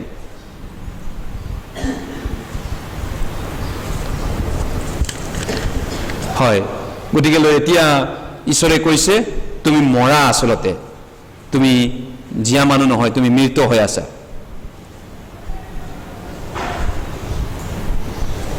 আৰু মৰা ডেড বডিয়ে তেওঁ একো কৰিব নোৱাৰে ঠিক তেনেকে মৰা খ্ৰীষ্টিয়ান মাংসত থকা খ্ৰীষ্টিয়ানে ঈশ্বৰক সন্তুষ্ট কৰিব নোৱাৰে you can not please God আপুনি ঈশ্বৰৰ ইচ্ছা বিচাৰি নাজানে ঈশ্বৰে কি বিচাৰিছে আপোনাৰ জীৱনত ঈশ্বৰে আপোনাক কি কৰিবলৈ মাতিছে চাৰ্চত আপোনাৰ ডিউটি কি হোৱা উচিত তেওঁ নাজানে তেওঁ একোৱে পাত্তা পোৱা নাই মই ঈশ্বৰৰ কাৰণে কি হ'ব আছো এই পৃথিৱীত মই বা কি কৰিবলৈ আছো তেওঁৰ ডিউটি তেওঁ নাজানিব কাৰণ তেওঁ মৰা ডেড বডি নহয় জানো মৰা খ্ৰীষ্টিয়ান সেইকাৰণে বাইবেলত পাপ বুলি ক'লে অকল চুৰ কৰাটো পাপ নেকি বেবিচাৰ কৰাটো পাপ নেকি অৱশ্যে চুৰ কৰাটো পাপ বেবিচাৰ কৰাটো পাপ মিছা কথা কোৱাটো পাপ মাৰ্ডাৰ কৰাটো পাপ হয় এইটো পাপ কিন্তু বাইবেলে কৈছে ভাল কাম জানিও যদি নকৰে সেইটো আকৌ পাপ হয় বুলি কৈছে ভাল কাম জানে কিন্তু নকৰে সেইটোৱে পাপ হয় তেওঁৰ কাৰণে যাকোব 4:17 কৈছে যিজনে সৎ কৰ্ম কৰিবলৈ জানিও যদি নকৰে সেয়াই তাৰ পাপ হয় যাকোবটো চাওঁ 4:10 কৈছে জেমছ চেপ্টাৰ 4 কৈছে যিজনে সৎ কৰ্ম কৰিবলৈ জানিও যদি নকৰে সেইটোৱে তাৰলৈ পাপ হয় যাকোব chapter 4:10 verse James chapter 4 verse 17 James 4:17 কৈছে জেমছ 4:17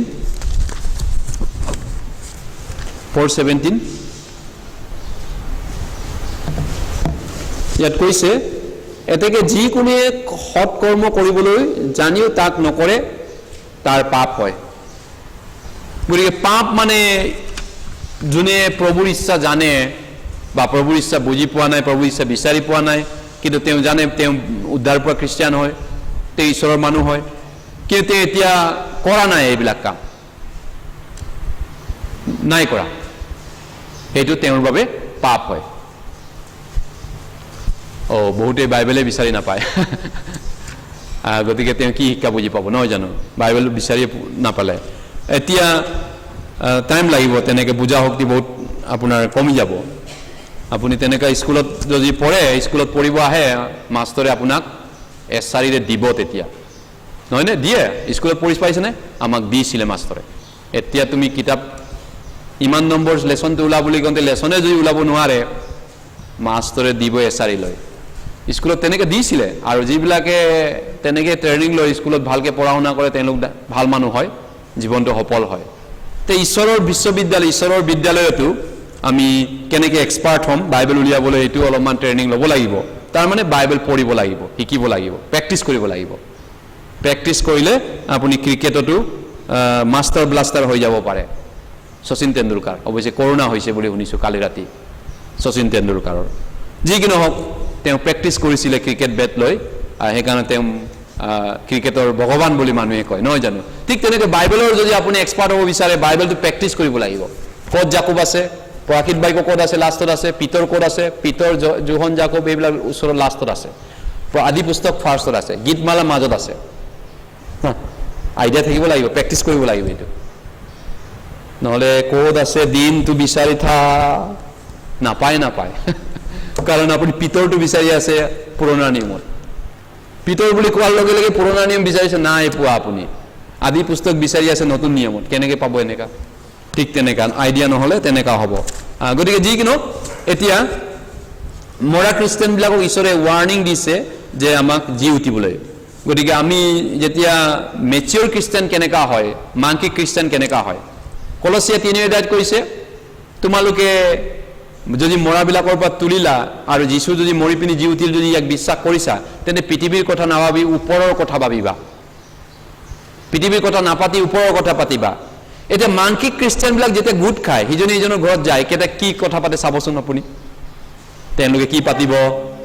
টকা পইচা, সংসাৰ, চিনেমা, ফেচবুক, হোৱাটছএপ বা জগতৰ যিবিলাক কাপোৰ কানি, খোৱা বোৱা ইত্যাদি ইত্যাদি। ছাবজেক্টটো কি হয়, টপিকটো কি হয়, তেওঁলোকে যেতিয়া এই আমুকা বড়োৱে আমুকা ৰাভাৰ ওচৰত যেতিয়া আমাৰ মেম্বাৰবিলাকে যাব, বা আমুকা দাসে আমুকা ৰাভাৰ ওচৰত আমাৰ মেম্বাৰ, চাৰ্চ মেম্বাৰবিলাকে ভিজিটিং কৰিব, হাউচ ভিজিটিং, হোম ভিজিটিং, কি কথা পাতে আপোনালোকৰ ছাবজেক্টটো নিজে কথাটো উলিয়াই চাব, পাতি চাব। আত্মিক মানুহে আত্মিক কথা পাতিব, জাগতিক মানুহে জাগতিক কথা পাতিব। জাগতিক মানুহে, জাগতিক খ্ৰীষ্টানে জাগতিক গান গাব, আত্মিক খ্ৰীষ্টানে আত্মিক গান গাব। এইটো স্বাভাৱিক কথা। কিন্তু আপুনি ভাই ভনী ঘৰত গ'লে আপুনি কি কথা মুখেৰে উলিয়ায়? কেনেকুৱা কথা পাতে? চিনেমা জগত, টকা পইচা, সংসাৰৰ কথা পাতেনে? বাইবেলৰ পৰা আত্মাৰ কথা, বিশ্বাসৰ কথা কিবা এটা উদগনি দিয়ে, কিবা এটা পাতে। সেইটোৰ দ্বাৰা পৰিচয় হয় আপুনি আত্মিক মানুহ নে মাংসিক মানুহ। পৰিচয় তাতে আছে। বিচাৰটো কৰিবলৈ নাযাওঁ, কিন্তু বিচাৰ নিজেই কৰিব লাগিব এইটো, মই আত্মিক নে মাংসিক মানুহ। গতিকে যেতিয়া আমি গোট খাওঁ, ফেলোশ্বিপত কি বিষয়টো পাতোঁ, কেনেকুৱা বিষয় আলোচনা কৰোঁ? বাইবেলে কৈছে পৃথিৱীৰ কথা নাপাতি ওপৰৰ কথা পাতিবা, স্বৰ্গ ৰাজ্যৰ কথা পাতিবা। আত্মিক স্বৰ্গ ৰাজ্য মানে heavenly things, means spiritual thing, আত্মিক বিষয়, আত্মিক বিষয়বিলাক কথা পাতিবা। গতিকে যদি ভাই ভনীবিলাকে লগ পায়, কি কথা পাতে? চিনেমা। ইজনে ইজনে আপোনালোকে ভাই ভনী লগ পালে আপোনালোকে কাৰ কথা পাতে? অক্ষয় কুমাৰ, চিনেমা, মাধুৰী দীক্ষিত এইবিলাক পাতে নেকি আমাৰ ভাই ভনীবিলাকে? বাইবেলে কৈছে আত্মাৰ কথা পাতিবা, আত্মাৰ। গতিকে তোমালোক জগতৰ অনুৰূপ নহবা, কিন্তু ৰোমিয়া 12:8 কৈছে you do not conform to this world, do not be like this worldly people. Natural মানুহবিলাকৰ দৰে নহবা, স্বাভাৱিক মানুহৰ নিচিনা নহবা, কিন্তু যিহত তোমালোকৰ শৰীৰক জীৱিত, পবিত্ৰ আৰু গ্ৰহণীয় বলিস্বৰূপে ঈশ্বৰক উৎসৰ্গা কৰা, এয়ে তোমালোকৰ যুক্তিসংগত আৰাধনা। আৰু তোমালোকে নতুন মন কৰি ডেইলি তোমালোকে প্ৰভুৰ ইচ্ছাটো জানি, উত্তম প্ৰভুৰ ইচ্ছাটো পালন কৰা। তোমালোকে নতুন মন ধৰা, জগতৰ অনুৰূপ নহবা। জগত মানে এইটো স্বাভাৱিক মানুহবিলাকৰ নিচিনা নহবা, উদ্ধাৰ নোপোৱা আত্মাবিলাকৰ নিচিনা নচলিবা, বাইবেলে কৈছে। গতিকে তেওঁলোকে গোট খাওঁতে হয়তো তেওঁলোকে চিনেমা পাতিব, টকা কেনেকৈ ঘটিব বা কিবা কৰিব, ক'ৰবাত কি বেলেগৰ ক'ৰবাত তিৰোতা এটা কথা পাতিব, ক'ৰবাত কাৰোবাৰ ল'ৰাৰ কথা পাতিব, তেওঁলোক পাতিব পাৰে। তেওঁলোক সেইটো বিধৰে মানুহ নহয় জানো?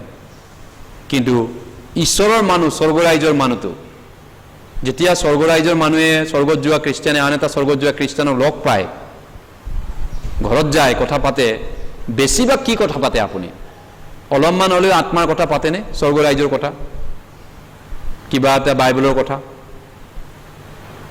বিচাৰ কৰি চাব। যোৱা মাহ সপ্তাহবিলাক কি পাতিছিলে, কাৰ লগত কি পাতিছিলে, ফোনতে বা কি পাতে আপুনি, হয়নে নহয়?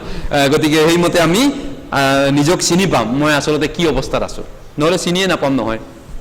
তেতিয়া আমি চিনি পালে নিজকে ভাল কৰিব পাৰিমেই বা হয় নে নহয় নিজৰ দুৰ্বলতা গম পালে আমি গম পাম মোৰ ক'ত কমি আছে গতিকে মাংসত থকাবিলাকে ঈশ্বৰক সন্তুষ্ট কৰিব নোৱাৰে সেইটো বাইবেলে কৈছে এই কাৰণে আমাক প্ৰকাশিত বাক্যত কৈছে যে মই তোমাক মন পাল্টাবলৈ সময় দিছো প্ৰকাশিত বাক্য 2:2 কৈছে মন পাল্টোৱা ৰিপেন্ট মন পাল্টোৱা নতুবা মই মন পাল্টন নকৰিলে মই তোমাৰ লগত মোৰ কিবাৰে যুদ্ধ কৰিম মোৰ তৰোৱালেৰে মই যুদ্ধ কৰিম মোৰ মুখৰ পৰা ওলোৱা তৰোৱালেৰে যুদ্ধ কৰিম কৈছে হয় আমি আত্মিক খ্ৰীষ্টিয়ান হ'বৰ কাৰণে ঈশ্বৰে আমাক উদ্ধাৰ কৰিছে আৰু আমাক তেওঁ আত্মিক খ্ৰীষ্টিয়ান হোৱাটো বিচাৰে এই কাৰণে আমি আত্মিক বালৰ পৰা তাগত কেনেকৈ হ'ম মজবুত কেনেকৈ হ'ম আত্মাত কেনেকৈ তাগত হ'ম মজবুত হ'ম হয় না নহয় মই শাৰীৰিক পালৰ পৰা তাগত হ'ব বিচাৰিছোঁ ফিজিকেলি ইমান তাগত নহয় তথাপিতো কিছুমান কাৰণত বিশেষভাৱে যি কি নহওক কোনোবা কয় মই শাৰীৰিক বালৰ পৰা তাগত নহ'লেও আত্মিক পালৰ পৰা তাগত হ'ব বিচাৰিছোঁ মানে বহুত ষ্ট্ৰং মেন আত্মাৰ ষ্ট্ৰং হ'ব বিচাৰিছোঁ আত্মাৰ ভিটামিন খাব বিচাৰিছোঁ ভাল ভাল ভিটামিন যদি আপুনি ফিজিকেলি ষ্ট্ৰং হ'ব বিচাৰে ভিটামিনো ফুড কম্পজিশ্যন বস্তু পায় মানে ভাতৰ লগতে ভাতৰ কাম কৰা ফল মূলৰ কাম কৰা এমৱে বা ইত্যাদি ইত্যাদি কোম্পানীবিলাকে বিক্ৰী কৰে নহয় জানো যাতে আপুনি ভাইটেল ভিটামিন পাই ষ্ট্ৰং বডি হ'ব পাৰে তেনে আত্মাৰ ভিটামিন ক'ত পাম এতিয়া আত্মাটো তেনেকুৱা তাগত হ'ব পাৰে নেকি মজবুত মানুহে যিয়ে নকওক মানুহে যিয়ে বিচাৰ নকৰক বিষম বাৰ্তা শুনক কেতিয়াবা জীৱনত ভাল আহক বেয়া দিন আহক প্ৰভুৰ প্ৰতি বিশ্বাসটো ৰাখিব পৰাটো প্ৰভুৰ লগত অলৰ সম্পৰ্ক ৰাখিব পৰাটো প্ৰভুৰ ফেলোশ্বিপৰ পৰা ছিঙি নোযোৱাটো কেনেকৈ সম্ভৱ হ'ব এইটো এইকাৰণে ইব্ৰী 12 কৈছে চাওঁ ইব্ৰী 12 আমি চাওঁ ইব্ৰী চেপ্টাৰ 12 ইব্ৰী চেপ্টাৰ 12 ইব্ৰী 12 আত্মাৰ ভিটামিনৰ কথা কৈছে বা আত্মাক তাগত বনাবলৈ কৈছে আত্মাত বলৱান হ'ব কৈছে নহ'লে মাংসিক হৈ পৰিব আমি গম নোপোৱাকৈ আৰু মাংসিক হৈ আছোঁ আৰু কেতিয়াবা আত্মিক হ'ব বিচাৰোঁ মাংসিক হৈ যাওঁ উল্টাই আত্মাত নোৱাৰোঁ চলিব উল্টাই মাংসহে ঠানি থাকিব মাংস পালে যাব কাৰ্নেলে হৈ যাওঁ জাগতিক হৈ যাওঁ আত্মিক হ'ব বিচাৰিছোঁ কিন্তু উল্টা হৈ থাকে ইব্ৰী 12 ইব্ৰী চেপ্টাৰ 12 ভাৰ্চ 12 12 পদ এই কাৰণে তোমালোকে ওলমি পৰা হাত আৰু যতৰ আঁতু পোন কৰা এইটো ওলমি পৰা হাত কৈছে এইটো আত্মাৰ বিষয় হে গতিকে কি বিষয়টো কৈছে strengthen the hands which is hang down যেটো হাতখন ওলমি পৰি গৈছে and the feeble knees হাতখন ওলমি পৰি গৈছে হাতখন জোৰ দিব নোৱাৰে এনেকে যে হাত ভাঙিলে যে ৰছী বান্ধি পিনি কাপোৰ লগাই এনেকে আমাক লৈ যায় হাতখন জোৰ দিব নোৱাৰে ওলমি পৰিব আত্মাত জোৰ নাই এতিয়া তাৰ আত্মাত জোৰ নাই হাতখনে মেইন কাম না হাতে কাম কৰে কিন্তু আত্মাৰ হাতটো এতিয়া তেওঁৰ লৰচৰ নাই আৰু ভৰি আঁঠুটো কমি আছে আঁঠুটো ভালকে কুচ দিব নোৱাৰে এই কাৰণে ফেলোশ্বিপত যাব মন নাই আত্মাৰ আঁঠুখন ভাঙা কাৰণে তাৰ চাৰ্চত আহিব নোৱাৰিছে কাৰণ তাৰ আত্মাৰ আঁঠু কেইটা দুৰ্বল হৈছে আৰু খ্ৰীষ্টিয়ানৰ হাতটো তেওঁৰ আত্মাৰ হাতখন দুৰ্বল ওলমি পৰিছে এই কাৰণে ঈশ্বৰৰ কাম নকৰে চাৰ্চত তেওঁ একো কাম নকৰে ঈশ্বৰৰ কাৰণে জাষ্ট তেওঁ আলহী ঈশ্বৰৰ কাৰণে জিন্দগীটো তেওঁ জীৱনটো আলহী ঈশ্বৰৰ কাৰণে হাত দুখন ঈশ্বৰে কিয় দিছে আত্মাৰ হাত দুখনো তেওঁ লৰচৰ নাই শৰীৰৰ হাতটো ঈশ্বৰৰ কাৰণে একো নিদিয়ে দুৰ্বলী খ্ৰীষ্টান মাংসৰ খ্ৰীষ্টান নহয়নে গতিকে আমি আত্মিক পালৰ পৰা যদি তাগত হ'ব বিচাৰিছোঁ আত্মাৰ আঁঠুকটো মজবুত হ'ব লাগিব আত্মাৰ মই ভৰি দুটাৰ ভিটামিনৰ কথা কোৱা নাই আত্মাৰ কাৰণে কৈছোঁ আত্মাৰ আঁঠু যীশুৱে কৈছে মোৰ হাত ভৰি চাই চোৱাচোন মই ভূত নহয় মোৰ বডিটো চোৱা আত্মাৰ হাড় আৰু মাংস নাথাকে আত্মাৰো বডি আছে কিন্তু হাড়দি আৰু মাংস নাথাকে নহয় নে লোক 24:39 পৰত কৈছে গতিকে আত্মাৰ আঁঠু আৰু আত্মাৰ হাতবিলাক তাগত বনাব লাগিব নহ'লে ওলমি পৰিলে মই মানসিক হৈ দুৰ্বল হৈ কমি টোপনিয়াই থাকিমগৈ ক'বাত গম নোপোৱাকৈ ক'বাত মই পিছ পৰি ক'ৰবাত থাকি যাব। এইকাৰণে এতিয়া খ্ৰীষ্টিয়ান, মেচিয়ৰ খ্ৰীষ্টিয়ান, আত্মিক খ্ৰীষ্টিয়ানে কি কৰে অলপ সময় বাকী সময় চাম এতিয়া। What a spiritual man does. আমি এতিয়ালৈকে নেচাৰেল মেনৰ কথা ক'লোঁ, পাপীবিলাকৰ কথা ক'লোঁ, উদ্ধাৰ নোপোৱা আত্মাবিলাকৰ কথা ক'লোঁ, যিটো নেচাৰেল স্বাভাৱিক মানুহ। দ্বিতীয়তে আমি মানসিক খ্ৰীষ্টানৰ কথা ক'লোঁ, মানসিকবিলাক কেনেকুৱা হয়, তেওঁলোকে তেনেকুৱা মানসিকবিলাক। তাৰপিছত আত্মিকজনে কি কৰে, আত্মিকজনে কি কৰে। প্ৰথম কৰন্থিয়ালৈ আমি গৈছোঁ, আত্মিকজনে কেনেকুৱা জীৱন যাপন কৰে। প্ৰথম কৰন্থিয়া 2 অধ্যায়, 1 Corinthians chapter 2। স্পিৰিচুৱেল মেন, আত্মিক মানুহে কেনেকুৱা জীৱন যাপন কৰে বা তেওঁ কেনেকুৱা হয়। আত্মিক বুলি ক'লে আমি বুজি পাম, তেতিয়াহে মই গম পাম মই আত্মিক হয় নে নহয়। প্ৰথম কৰন্থিয়া 2 অধ্যায়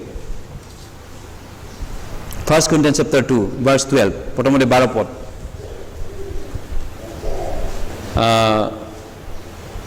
12 পদৰ পৰা মই পঢ়িছোঁ। verse 12, ঈশ্বৰে অনুগ্ৰহ কৰি আমাক যি যি দিলে সেইবোৰ জানিবলৈ আমি জগতৰ আত্মা নাপাই ঈশ্বৰৰ পৰা অহা আত্মা পালোঁ।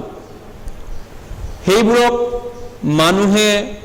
মানুহৰ জ্ঞানে শিকোৱাৰ বাক্যৰে আমি নকৈ আত্মাই শিকোৱা বাক্যৰে আত্মিক বাক্য লগাই কওঁ। 14 পদ, কিন্তু স্বাভাৱিক মানুহে ঈশ্বৰৰ আত্মাৰ কথা গ্ৰাহ্য নকৰে, কিয়নো তেওঁৰ মনত সেয়ে মূৰ্খতা আৰু তেওঁ সেই কথাৰ তত্ত্ব পাবও নোৱাৰে। আৰু কিয়নো আত্মিক ৰূপে তাৰ বিচাৰ কৰা হয়, কিন্তু আত্মিকজনেহে আটাইৰে বিচাৰ কৰে, তথাপি সেইজনৰ বিচাৰ কাৰো দ্বাৰা কৰা নাযায়, কিয়নো প্ৰভুৰ শিকাবলৈ তেওঁৰ মন কোনে জানে, কিন্তু খ্ৰীষ্টৰ মন আমাৰ আছে। গতিকে 12 পদটো বিশেষকৈ কৈছে, ঈশ্বৰৰ অনুগ্ৰহ কৰি আমাক যি যি দিলে সেইবোৰ জানিবলৈ আমি ঈশ্বৰৰ আত্মা নাপাই জগতৰ আত্মা নাপাই ঈশ্বৰৰ পৰা আত্মা পালোঁ। 13 পদত কৈছে, সেইবোৰক আমি মানুহৰ শিক্ষা জ্ঞানে শিকোৱা নকয়, আত্মাই শিকোৱাৰ দৰে কথাবিলাক কওঁ। গতিকে এতিয়া আত্মিক খ্ৰীষ্টানে কি কৰে, আত্মিকজনৰ কিছুমান কাৰ্যকলাপ বাইবেলত উল্লেখ কৰিছে। সেই আত্মিক খ্ৰীষ্টানৰ কাৰ্যকলাপৰ ভিতৰত কেইটামান আমি কাৰ্যকলাপ আমি চাম পটকনে, সময়ৰ যিহেতু নিৰ্ধাৰিত সময়ৰ ভিতৰতে। 13 পদত কৈছে আত্মিক খ্ৰীষ্টানে কি কৰে, সেইবোৰক মানুহৰ জ্ঞানে শিকোৱা বাক্যৰে আমি নকৈ আত্মাই শিকোৱা বাক্যৰে আত্মিক বিষয়ত আত্মিক কথা লগাই কওঁ। তাৰপিছত 14 পদত কৈছে, কিন্তু আত্মিকজনে, 14 পদ আমি একেলগে পঢ়োঁ, কিন্তু আত্মিকজনে আটাইৰে বিচাৰ কৰে, তথাপি সেইজনৰ বিচাৰ কাৰো দ্বাৰাই কৰা নাযায়। আত্মিকজনে আটাইবোৰ বিচাৰ কৰে। কি বিচাৰ কৰে? এইটো এটা ডাঙৰ বিষয়। আত্মিকজনে চব কথা বিচাৰ কৰে কৈছে। আত্মিক খ্ৰীষ্টিয়ানে, কোন আত্মিক হয় আমাৰ মাজত এতিয়া আমি ওলাই পৰিব, কোন মানসিক হয় ওলাই পৰিব, নহয় জানো? গতিকে আত্মিক খ্ৰীষ্টিয়ান ইয়াত কৈছে যে তেওঁ শাস্ত্ৰৰ কথাবিলাক বিচাৰ কৰে, তুলনামূলক কৰে। এই পদটো ইয়াত কৈছে, তেওঁ আন এঠাইতো এইটো ৰিজাই পিনি চাব। শাস্ত্ৰৰ কথাবিলাক এটা জেগাত তেওঁ এটা অংশ বিচাৰি পালে, তাৰপিছত তেওঁ আন এটা অংশত মিলাই পিনি চাবগৈ, এইটো কথা মিল খায় নে নাখায়, বস্তুটো মিলিছে নে মিলা নাই, বা শুদ্ধভাৱে কাৰেক্ট অংশটো আছেনে নাই, যাতে প্ৰকৃত অৰ্থটো প্ৰসংগ কৰ্মে কনটেক্সটো তেওঁ ভুলকৈ ব্যাখ্যা নকৰে। গতিকে শাস্ত্ৰৰ এটা অংশৰ ওপৰত তেওঁ ধৰি নাথাকে, যিটো নেকি বিধৰ্মীবিলাকে কৰে। বিধৰ্মী মানে কাল্টবিলাকে কিয় খ্ৰীষ্টানিটিৰ মাজত কাল্ট বিধৰ্মী ওলাইছে? তেওঁলোকে এটা পদ ধৰিব, তেওঁ বিচাৰ নকৰে, সেইটোৰ পৰা সেইটো পদ এটা পদত লিখিছে, সেইটোকে তেওঁ ধৰি পিনি এটা কাল্ট গঠন কৰিলে। কিন্তু শাস্ত্ৰত বিভিন্ন কথা আছে। এইটোত কি কৈছিলে, পুৰণা নিয়মত কি কৈছে, নতুন নিয়ম পুৰণা নিয়ম, এইটো ৰিজাই পিনি চাব লাগিব, কম্পেয়াৰ কৰিব লাগিব। কম্পেয়াৰ কৰিলে ওলাব এইটো ৰাইট ইণ্টাৰপ্ৰিটেশ্যন এনেকৈয়ে হ'ব, ৰাইট ইণ্টাৰপ্ৰিটেশ্যন শুদ্ধ ব্যাখ্যা এনেকৈ হ'ব। কম্পেয়াৰ তুলনা ৰিজাই চাব লাগিব। আত্মিক খ্ৰীষ্টানে এইটো কৰে। তেওঁ জাষ্ট এটা পদক লৈ জঁপিয়াই নুপুৰে, তেওঁ বাইবেলৰ আন এঠাইত বা কি কৈছিলে এই বিষয়টো তেওঁ চাই ভাবে, তেওঁ চিন্তা কৰে, যাতে প্ৰসংগটো ভুলকৈ ব্যাখ্যা নকৰে, বাইবেলৰ বিষয়টো তেওঁ যাতে শুদ্ধকৈ বুজি পায়, শুদ্ধকৈ বুজিবলৈ চেষ্টা কৰিব তেওঁ। গতিকেলৈ তেওঁ এটা অংশ উলিয়াই পিনি ভুলকৈ বিশ্বাস নকৰে বা ভুল পাতে লৈ নাযায় এইটো হৈছে আত্মিক খ্ৰীষ্টিয়ানে প্ৰথম চিন্তা কৰা কাম আত্মিকজনে এইটো কৰিব আত্মিকজনে সকলো বিচাৰ কৰে কৈছে তাৰ পিছত দ্বিতীয়তে আত্মিক খ্ৰীষ্টিয়ানজনে সকলো বিচাৰ কৰা বুলি যেটো কলো প্ৰথম কৰিন্থিয়া 2:14 পদটো তে সকলো বিচাৰ কৰে এটো কি সকলো বিচাৰ কৰে ইতিমধ্যে কলোৱে কিন্তু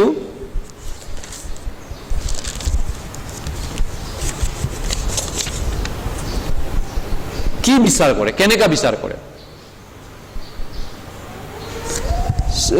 প্ৰথম কৰিন্থিয়া 2 আমি যেটো পঢ়িলো কিন্তু আত্মিকজনে আটাইৰে বিচাৰ কৰে he does all things he does the spiritual man does all things গতিকে এটো কেনেকা এই বাইবেল পদটো বুজাব বিচাৰিছে তাৰ মানে আমি right and wrong to বিচাৰ কৰিব পৰা মানুহ হ'ব লাগে এটো কয় আত্মিক মানুহ ভুল আৰু শুদ্ধ এটো অলপ বিচাৰ কৰিব পৰা দিমাগ থকা মানুহটো এটো আত্মিক খ্ৰীষ্টিয়ান বুলি কয় যোনে নেকি ভুল শুদ্ধ একো পাত্তা নাই মাথা মুণ্ড নাই কি মানুহ হি আত্মিক নহয় মানসিক মানুহ ভুল শুদ্ধ একো ধৰিব নোৱাৰাটো নহয় নে গতিকে আত্মিকজনে ৰাইট ৰং হেতু তেওঁ বিচাৰ কৰিব পৰাটো তেওঁৰ গুণ আছে গতিকে এতিয়া বহুতে মানুহে ভুল বুজে তেনেহলে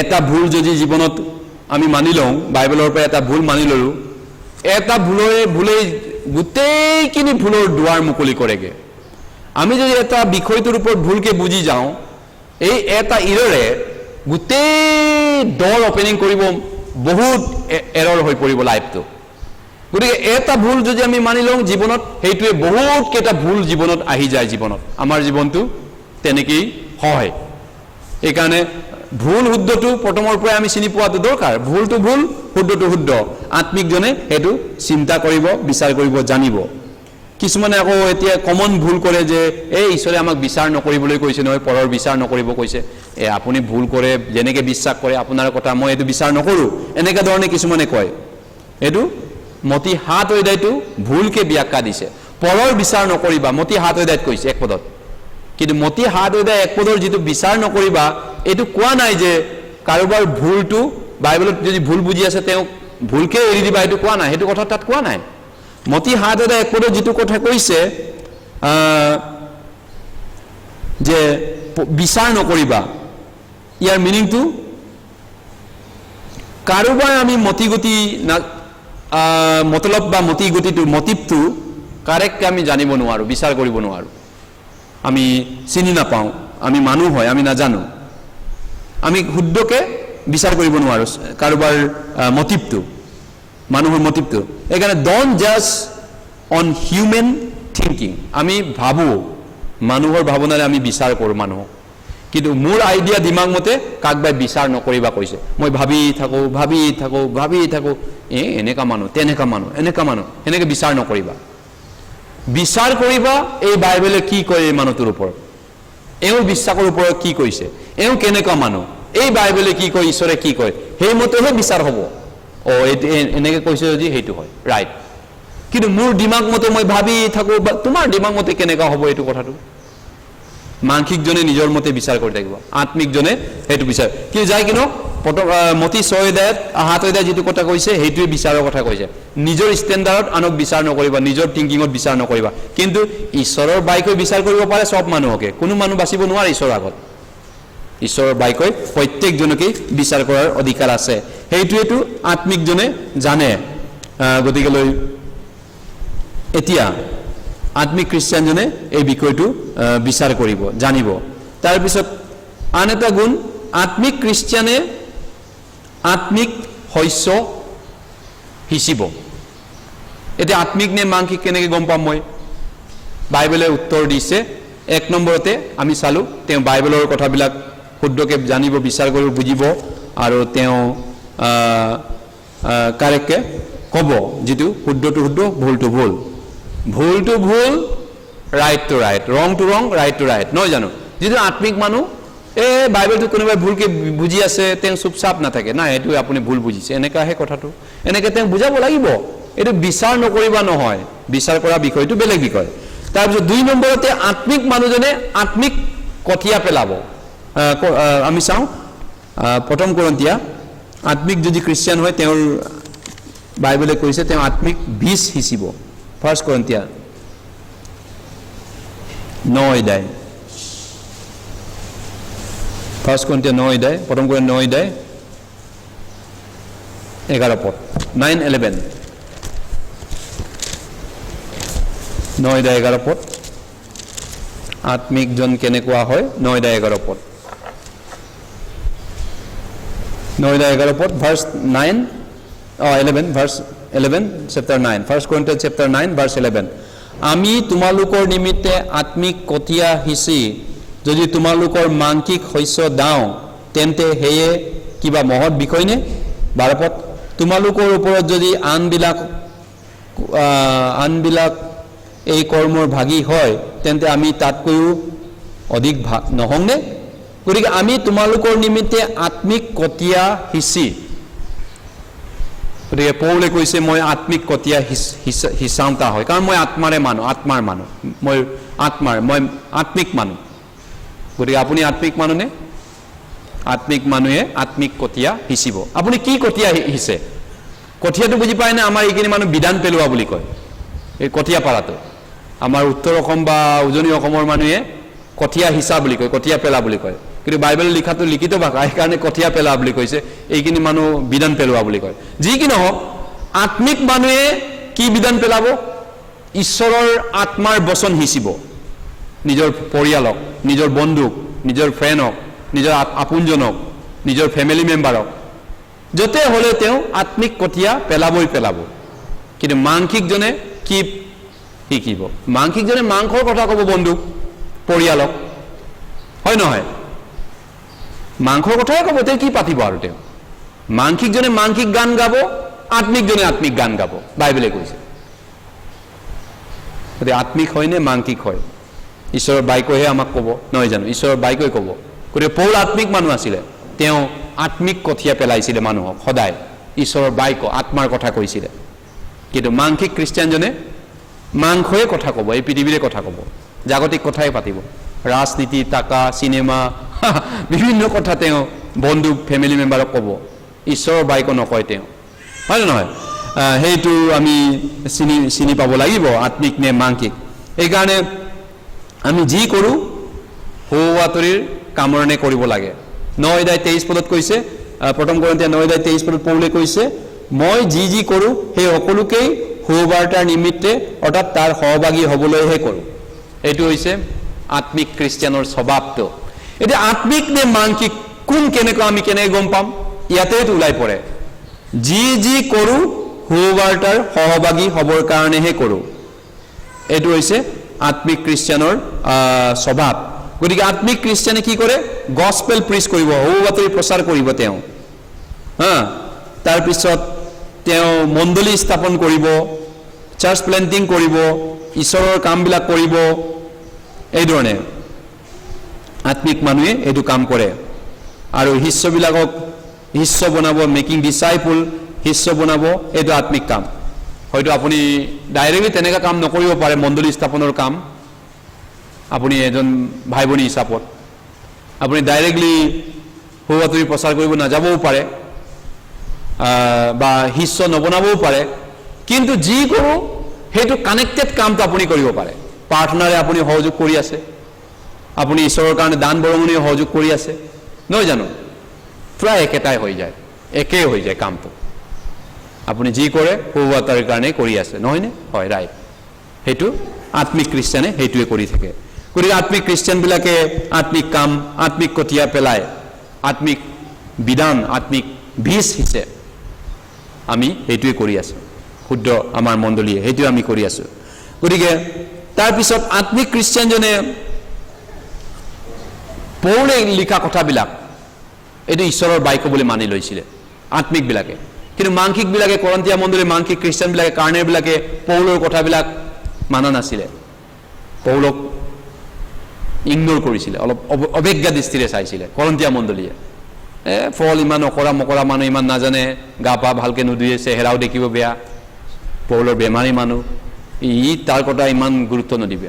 এতিয়া পৌলৰ বাক্য বুলি মানিছিলে, ঈশ্বৰৰ পৰা অহা বাক্য বুলি মানা নাছিলে। কিন্তু যিজন আত্মিক হয় তেওঁ বুজি পাব এইটো কাৰ বাক্য হয়, আত্মিকজনে বুজি পাব এইটো কাৰ বাক্য হয়। প্ৰথম কৰন্তীয়াত এইটো পৌলে উল্লেখ কৰিছেগৈ 14 অধ্যায়, প্ৰথম কৰন্তীয়া 14 অধ্যায়। আত্মিকজনে আত্মিক ৰূপে ঈশ্বৰৰ পৰা হয়নে নহয় আত্মিক কথাটো বুজি পাব। আত্মিক হয়নে, যদি আত্মিকজনে আপুনি বুজি পাব এইটো আত্মিক কথা হয়। 14 অধ্যায়, এই বচন ঈশ্বৰৰ আদেশ নে মানুহৰ আদেশ, আত্মিকজনে বুজি পাব। আৰু আত্মিকজনে জানিব এইটো ঈশ্বৰৰ আদেশ হয়। আমাৰ যি উই আৰ, গতিকে আমি আণ্ডাৰ দ্য নিউ কভেনেণ্ট না, আমি নতুন নিয়মৰ আদেশত আছে, শাস্ত্ৰৰ কথাটো তেওঁ বুজি পাব। 34 14 অধ্যায় 37 37 পদ, 1 Corinthians chapter 14 verse 37, 14 অধ্যায় 37 পদ। কোনে যদি নিজক নিজে ভাৱবাদী বা আত্মিক বুলি মানে, তেন্তে মই তোমালোকলৈ যিবোৰ কথা লিখিছোঁ সেইবোৰ প্ৰভুৰ আদেশ বুলি তেওঁ জানক। This is the commandment of the Lord. আত্মিকজনে সেইটো জানক কৈছে। তাৰমানে আত্মিকৰ পৰিচয়টো তাৰ দ্বাৰাই গম পাব, ই এটা পৰিচয় হোৱা। যদি আপুনি মানুহৰ আদেশ, এইটো মানুহৰ কথা, এইবিলাক কি, এইটো কোনে কয়? আত্মিক মানুহে নকয় তেনেকুৱা, আত্মা থকা মানুহে সেইটো নকয়, নহয় নহয়। গতিকে এইটো বাইবেলত কৈছে। তাৰপিছত আত্মিক মানুহে আন এটা কাম কৰে, যিবিলাক আত্মাত দুৰ্বল, মণ্ডলীত যিবিলাক কমি মানুহ, weak people, they restore the weak people, মানে দুৰ্বল বেকশ্লাইড খ্ৰীষ্টিয়ানবিলাকক তেওঁলোকে উঠাই দিয়েগৈ আত্মিক মানুহে, হয়নে? আমাৰ ইয়াত আত্মিক মানুহ যদি আছে মণ্ডলীত, তেওঁলোকে কি কৰিব? যিবিলাক ভাই ভনী চাৰ্চত অহা নাই, যিবিলাক কিবা কিবি চিন্তাত পৰিছে, বহুত দিন বাইকো শুনা নাই, চাৰ্চত অহা নাই, ফেল'শ্বিপত নাই, ঈশ্বৰৰ লগত কানেকশ্যন ছিগি গ'ল, ফেল'শ্বিপৰ লগত কানেকশ্যন ছিগি গ'ল, বাইবেলৰ পৰা বহুত দূৰত, তেওঁলোকে এতিয়া সংসাৰৰ মায়া, মুখ থকা পইচা সমস্যাত পৰি গৈছে, চাৰ্চত আহিবও অসুবিধা পাইছে, বহুতখিনি দূৰলৈ গুচি গ'ল। তেওঁলোকক মৃদুশীল আত্মাৰে, মৰমেৰে, শুদ্ধৰে ঈশ্বৰক কেনেকৈ বিশ্বাস কৰিব লাগেগৈ তাক ৰাস্তা দেখুৱাব আত্মিক মানুহে। মাংসিকজনে আকৌ ডুবাইহে দিব, তুমি ঠিকেই কৈছা, টাকা নহ'লে একো নচলিব আজিৰ দিনত, উল্টাই কৈ দিব, হয় নহয়? কিন্তু আত্মিক হ'লে নাই, চাওক বাইবেলে কি কৈছে, ঈশ্বৰে কি কৈছে। কাউৰীবোৰলৈ চোৱা, চৰাই দুটি ঘনচিৰিকা চৰাইলৈ চোৱা, পথাৰৰ কণাৰী ফুল চোৱা, নবৈ নাদা ঈশ্বৰে তথাপি তেওঁলোকক ফল ধৰিব দিছে। আকাশৰ চৰাইবিলাক একো কাম নকৰে, তথাপিতো খাবলৈ ঈশ্বৰে দিছে। তেওঁলোকৰ এটাও বিনা পাৰ্মিশ্যনত নপৰে, ঈশ্বৰৰ অনুমতি নিদিয়ালৈকে। বাইবেলে কি কৈছে, হয় নহয়? ঈশ্বৰৰ ৰাইজৰ ধাৰ্মিকতা ঈশ্বৰে বিচাৰা, ঈশ্বৰে চম্ভালিব, ঈশ্বৰে চলাব, ৰাইট। আত্মিকজনে সেইটো কৈ পিনি বুজাই পিনি চাৰ্চলৈ ঘূৰাই আনিব, কিন্তু মানসিকজনে গ'লে তোক ডুবাই পেলাব পাৰে। এইটো গালাতিয়া 6 অধ্যায়। আত্মিকজনে কি কৰে? আমি আত্মিকৰ কথা পাতি আছো। গালাতিয়া 6 অধ্যায়, Galatians chapter 6.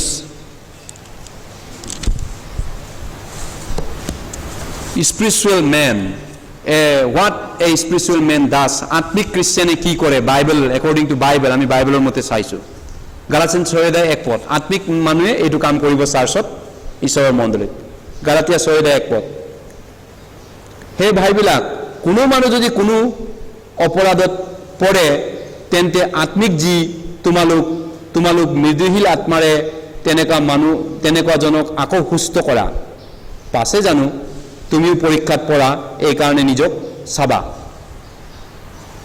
কি কৈছে? Galatians chapter 6 verse 1, কোনো মানুহ যদি কোনো অপৰাধত পৰে, অপৰাধ, তে ঈশ্বৰক বিশ্বাস নকৰাটো অপৰাধ, ফেল'শ্বিপত নাহা অপৰাধ, প্ৰভুৰ পৰা ফেল'শ্বিপ ছিঙি যোৱা অপৰাধ, যিয়ে নহওক তেওঁ বিভিন্ন মায়ামোহ পৰি কিবা এটা কাৰণ অপৰাধত পৰি গ'ল, তেওঁ দুৰ্বল। গতিকে তেওঁক কেনেকৈ তুলিবগৈ? এতিয়া বেকশ্লাইড হ'ল, তেওঁ উজুতি কোৱা খালে, পিছ হহুকি গ'ল। তেওঁক তুলিবলৈ হ'লে আত্মিক খ্ৰীষ্টিয়ান লাগিব। মানসিকবিলাক নাযাব দেই, সেইটো ভাই ভনী ঘৰত উদক বেৰাৰখীয়া পাতা হ'ব। মই এটা জেগাত আছিলোঁ, এটা মানসিক খ্ৰীষ্টিয়ানক পঠাই দিছিলোঁ মই। এটা ভাই বহুত দিন চাৰ্চত অহা নাই, এই ভাই আপুনি গৈ চাই আহকচোন, সেই ভাইজনে চাৰ্চত অহা নাই 3 মাহ 4 মাহ বাইকো শুনা নাই তেওঁ পুৰা জগতিক হৈ গ'ল পুৰা জাগতিক মাইণ্ড টাকা পইচা সংসাৰ মায়া মূল সব জগতৰ কথা পাতে একো বাইবেলৰ কথা নাপাতে আৰু তাৰপিছত এই দুৰ্বল ভাইজনক মই পঠালো মাংকিকজনক সি গৈ পিনি আকৌ সেই চাৰ্চত নহা ভাইটোৰ লগতে জইন কৰিলে সব কথা আপুনি ঠিকেই কৈছে আপুনি চাৰ্চত নহাটো ভালেই কৰিছে ভাল এনেকা তেনেকে সেই সব জইনে কৰি পেলালে উল্টা বেয়াই কৰি পেলালে সেই ভাইজন আৰু বেয়া কৰি পেলালে সঁচা কথা এইটো মাংকিক খ্ৰীষ্টানে বৰবাদ কৰি পেলালে আৰু হাও পালে সেই মানুহজন সেই ভাইজন হাও পালে আৰু একেবাৰে যিজন ভাইয়ে এতিয়া চাৰ্চত অহা নাছিলে সি কেনেবাকৈ আহিলেগে কিন্তু যোনে উদক বেৰাৰকীয়া পাতি পিনি যোনে কথা উচতাই পিনি বেয়া কৰিলে সি চাৰ্চৰ পৰা জিন্দগী খতম হৈ তেওঁ বেলেগ ধৰ্মই হৈ থাকিলেগে এতিয়া তেওঁ পৰিয়ালটোৱে খানদানটোৱে খতম হৈ থাকিলে সঁচা কথা আৰু গুৱাহাটীৰ পৰা উঠি গৈ পিনি তেওঁ ক'ৰবাত গাঁৱত বোলে কাৰোবাৰ ঘৰত উপায় নাইকিয়া হৈ উঠি গ'ল বোলে ক'ৰবাত গাঁৱত গুচি গ'লগে কিয় এনেকুৱা কামো কিছুমানে কৰে ঈশ্বৰৰ বিৰুদ্ধে পাপ কৰে হয় নহয় গতিকে আত্মিক মানুহে আত্মিক গান গাব মানসিক মানুহে মানসিক গান গাব বাইবেলে কৈছে গতিকে আপুনি আত্মিক নে আত্মিকৰ কাম কৰক তেহে গম পাম আপুনি আত্মিক হয়নে নহয় গতিকে মণ্ডলীত বহুত ধৰণৰ দুৰ্বল ভাই ভনীও থাকে চাৰ্চত নাহে কেনেবাই বাইকো শুনি আছে শিকি আছে কোনোবাই সি ইম্পৰ্টেণ্ট বাইকবিলাক অহা নাই মিছ কৰি আছে তেওঁৰ বিশ্বাসটো ডাউন হৈ গৈছে তেওঁৰ আত্মিক আহাৰ নাই ইজৰাইলত যেনেকৈ মান্না খাব পাইছিলে ৰাতিপুৱা যিবিলাকে মান্না খাই ষ্ট্ৰং হয় অৰণ্যত দৌৰি যাব পাৰে উৰিব পাৰে অৰণ্যৰ সমস্যাবিলাক জয় কৰিব পাৰিছিলে অৰণ্য জীৱন তাত মান্না খাবই লাগিব মান্না নাখালে অৰণ্য চলিবই নোৱাৰে ঠিক তেনেকৈ এইটো আমাৰ সংসাৰটো এতিয়া অৰণ্য এই পৃথিৱীত আমি স্বৰ্গত যোৱা নাই কাৰণত যোৱা নাই ইয়াত চলিবলৈ আমাক ঈশ্বৰৰ বাইক ডেইলি লাগিব ডেইলি মান্না 1 সপ্তাহ 2 সপ্তাহ 1 মাহ 2 মাহ চাৰ্চত নাই বাইকক পোৱা নাই তেওঁতো দুৰ্বল হ'বই আৰু তেওঁক তুলিবলৈ হ'লে আত্মিক খ্ৰীষ্টান যাব লাগে মানসিকবিলাক গ'লে হাও পাব বাইবেলে কৈছে অবিভক্ত হ'ব আত্মিক নে মানসিক আৰু আত্মিকজনে আত্মিক গান গাব ইফিচিয়া 5 অধ্যায়ত কৈছে এইটো আত্মিকজনে আত্মিক গান গাব ইফিচিয়া 5 অধ্যায় আমি চাই ইফিচিয়ান চেপ্টাৰ 5:19 মানসিকজনে মানসিক গীত গাব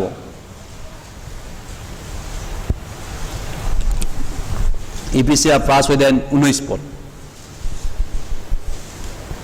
ইফিচিয়ান chapter 5 sing psalms and hymns and spiritual song গীত বাদ্য কৰক গান গাওক আৰু আত্মিক গানেৰে আলাপ কৰা 5 অধ্যায় 19 পদ ইফিচিয়া 5 অধ্যায় 19 পদ আমি একেলগে পঢ়ো 5:19 ধৰ্মগীত স্তুতি গীত আৰু আত্মিক গানেৰে পৰস্পৰে আলাপ কৰা আৰু প্ৰভুৰ উদ্দেশ্যে তোমালোকৰ হৃদয়ৰ গান আৰু বাদ্য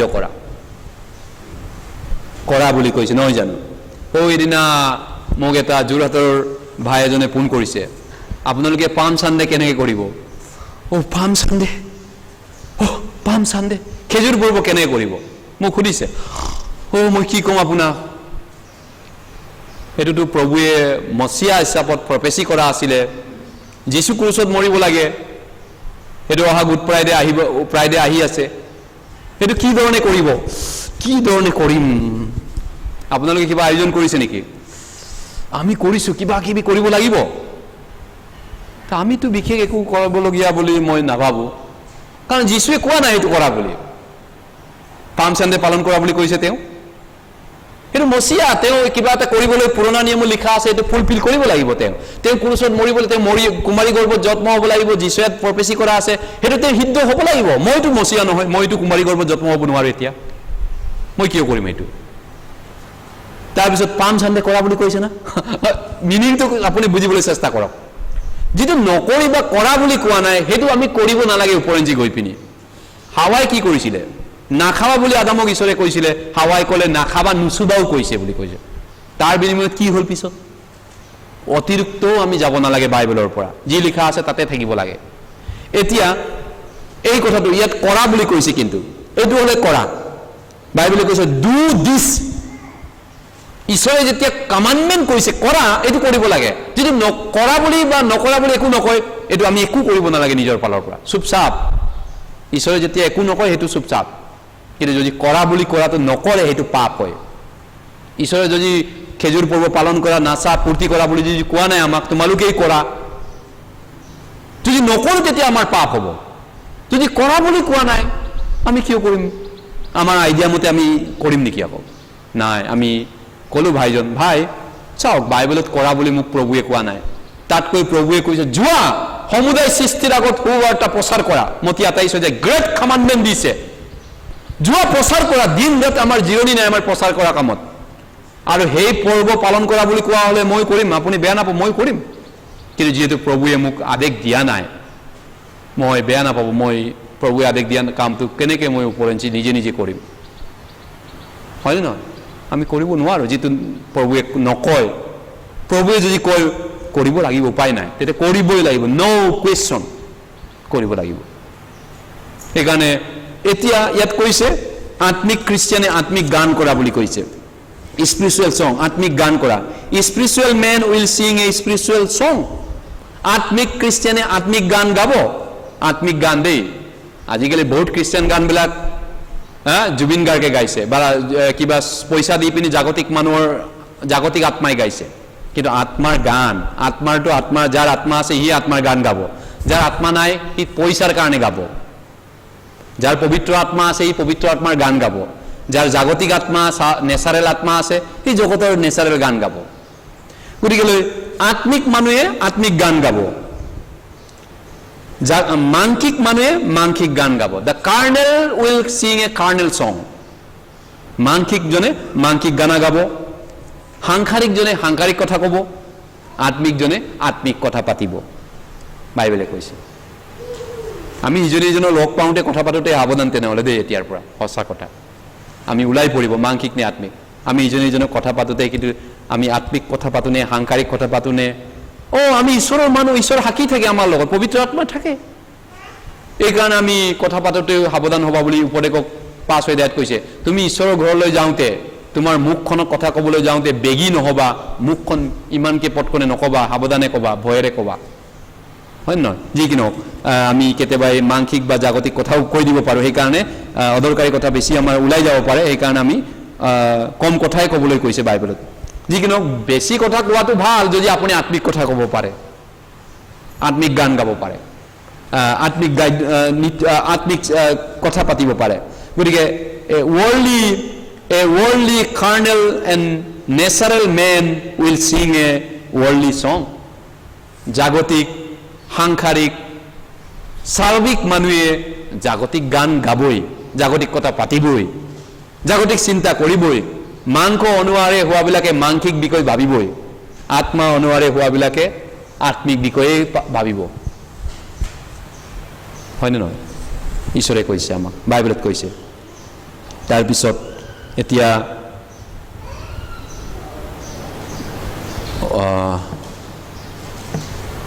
আত্মিকজনে শেষৰ ফালে যাব লাগিব, সময় যিহেতু গৈছে।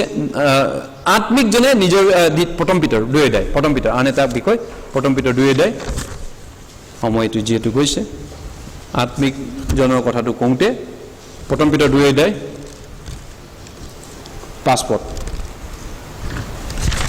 প্ৰথম পিতৰ 2 অধ্যায় 5 পদ। 1 Peter chapter 2 verse 5.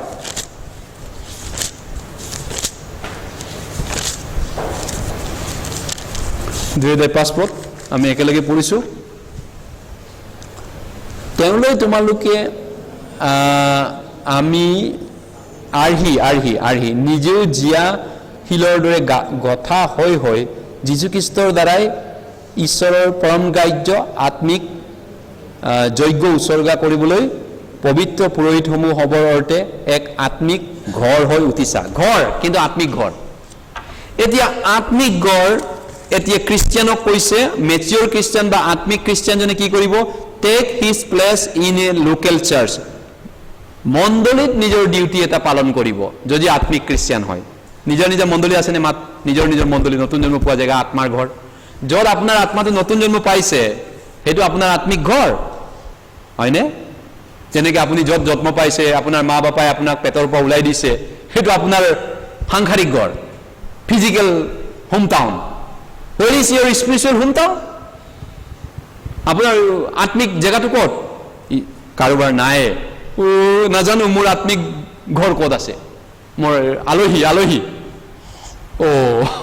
কিমান দিন আলহী হৈ স্বৰ্গত যাব নেকি আপুনি যিকিনো আপোনাৰ এটা আত্মিক ঘৰো থকা উচিত কাৰণ স্পিৰিচুৱেল হাউচ বুলি কৈছে যেনেকৈ ফিজিকেল হাউচ চবৰে আছে কোনোবা ৰেণ্টেড হাউচত থাকে ভাড়া ঘৰত থাকে আমাৰ ভাই ভনীবিলাক মেক্সিমাম ভাড়া ঘৰত থাকে দিন মজদুৰি কৰে হা তথাপিতো ভাড়া ঘৰত থাকি হ'লেও তেওঁলোকৰ এটা ঘৰ আছে এইটো নিজৰ ঘৰ বৰ্তমান হয় নহয় যিয়ে নহওক কিন্তু আত্মিক ঘৰটো ক'ত সেইটো সুধিছে ঈশ্বৰে আত্মিক ঘৰটো এইটো যেনেকৈ আত্মিক ঘৰ ইটাবিলাকে এই ইটা লগাইছে ইটাটো এনেকৈ ফিক্স কৰে চিমেণ্ট লগায় বালি লগায় ইটাটো একদম ফিক্স হৈ যায় এনেকৈ কামুৰি কৰি ধৰি পিনি হাতুৰিৰেও ভাঙিব নোৱাৰা হৈ যায় এটা এটা ইটা মজবুতি ছাপোৰ্ট কৰে ইটোক এটা ঘৰ হয় pulling into its weight as a bricks support house wall to কেনেকে এই ওয়ালটো কিয় পৰি না যায় ইটা 3 ইঞ্চি 5 ইঞ্চি গাতিলেও ইটা পৰাটো বাদ দে হাতুৰিৰে ভাঙিবও নোৱাৰে ইজিলি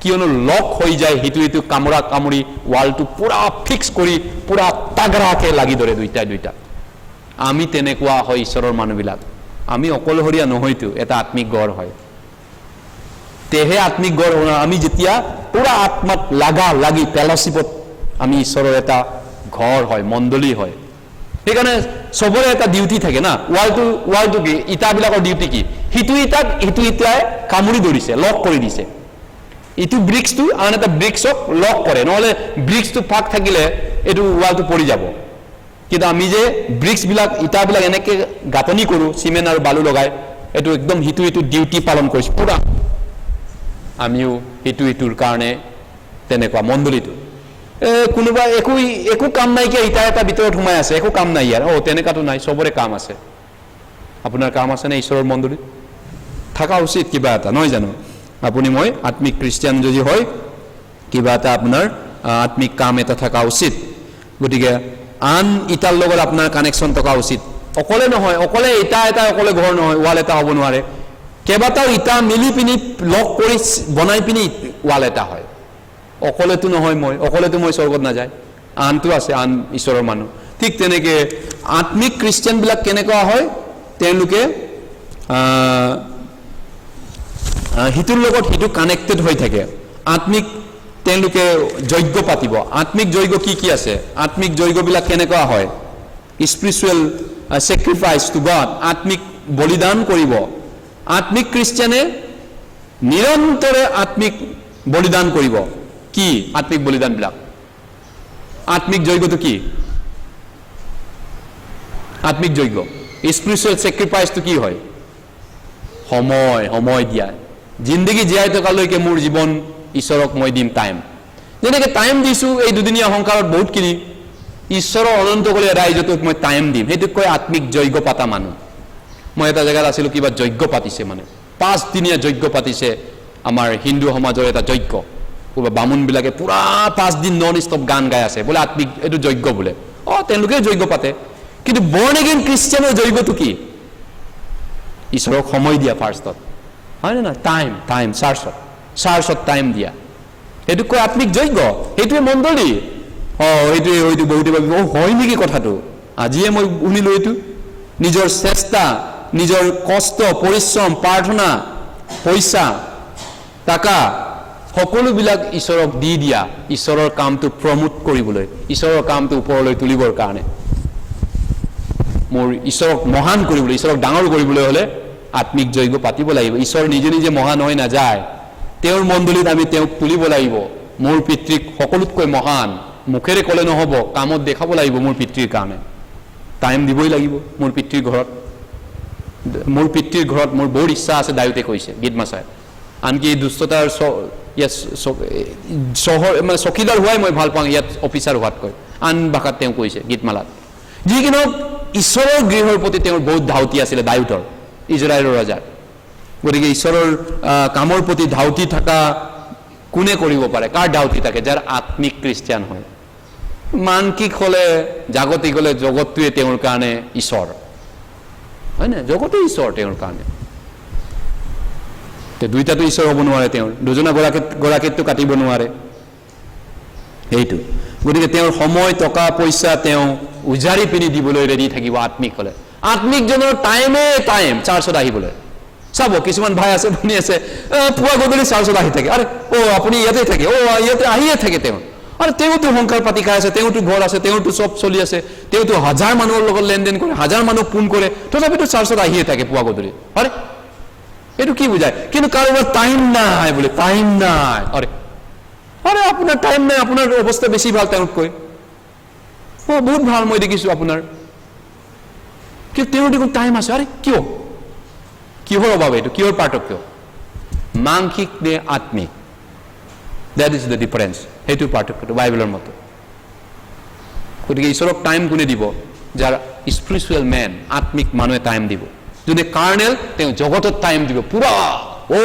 দিছ ইজ ৱৰ্ল্ড এইটোৱে ঈশ্বৰ দে লাভ দিছ ৱৰ্ল্ড না তেওঁলোকে জগতক প্ৰেম কৰে গতিকে স্পিৰিচুৱেল মেন উইল লাভ গাড তেওঁলোকে ঈশ্বৰক ভাল পাব ঈশ্বৰৰ চাৰ্চক ভাল পাব যিকিনো লাষ্টলি আন এটা কথা ক'ব লাগিব আত্মিকজনে কথাবিলাক কওঁতে সাৱধান হ'ব যিটো আমি জাকুব জেমছ চেপ্টাৰ 1 জাকুবে কৈ দিয়ে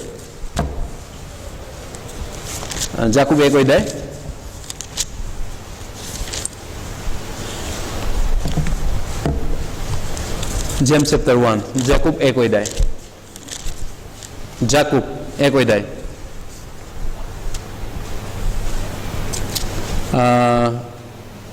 26-27 পদ জাকুব 26 আৰু 27 পদ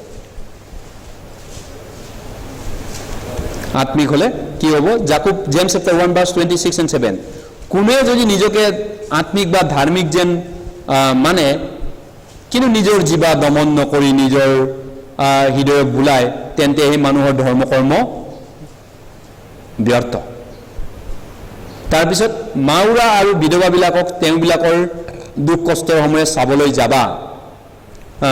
যোৱা আৰু সংসাৰৰ পৰা নিজক নিষ্কলংক স্বৰূপে ৰাখা এই পিতৃ ঈশ্বৰৰ আগত শুদ্ধ আৰু নিৰ্মল ধৰ্ম কৰ্ম গতিকে জাকুবত কৰ্মৰ ওপৰত কৈছে খ্ৰীষ্টান জীৱনটো কৰ্ম কৰিব কৈছে নহয় জানো নহ'লে কেনে গম পাম আপুনি আত্মিক নে মানসিক মানুহ এইটো প্ৰমাণটো কৰ্মৰ দ্বাৰা গম পাব গতিকে কোনোবা যদি কয় মই আত্মিক মানুহ মই আত্মিক খ্ৰীষ্টিয়ান মই মেচিয়ৰ খ্ৰীষ্টিয়ান কিন্তু নিজক জীৱাটো দমন নকৰে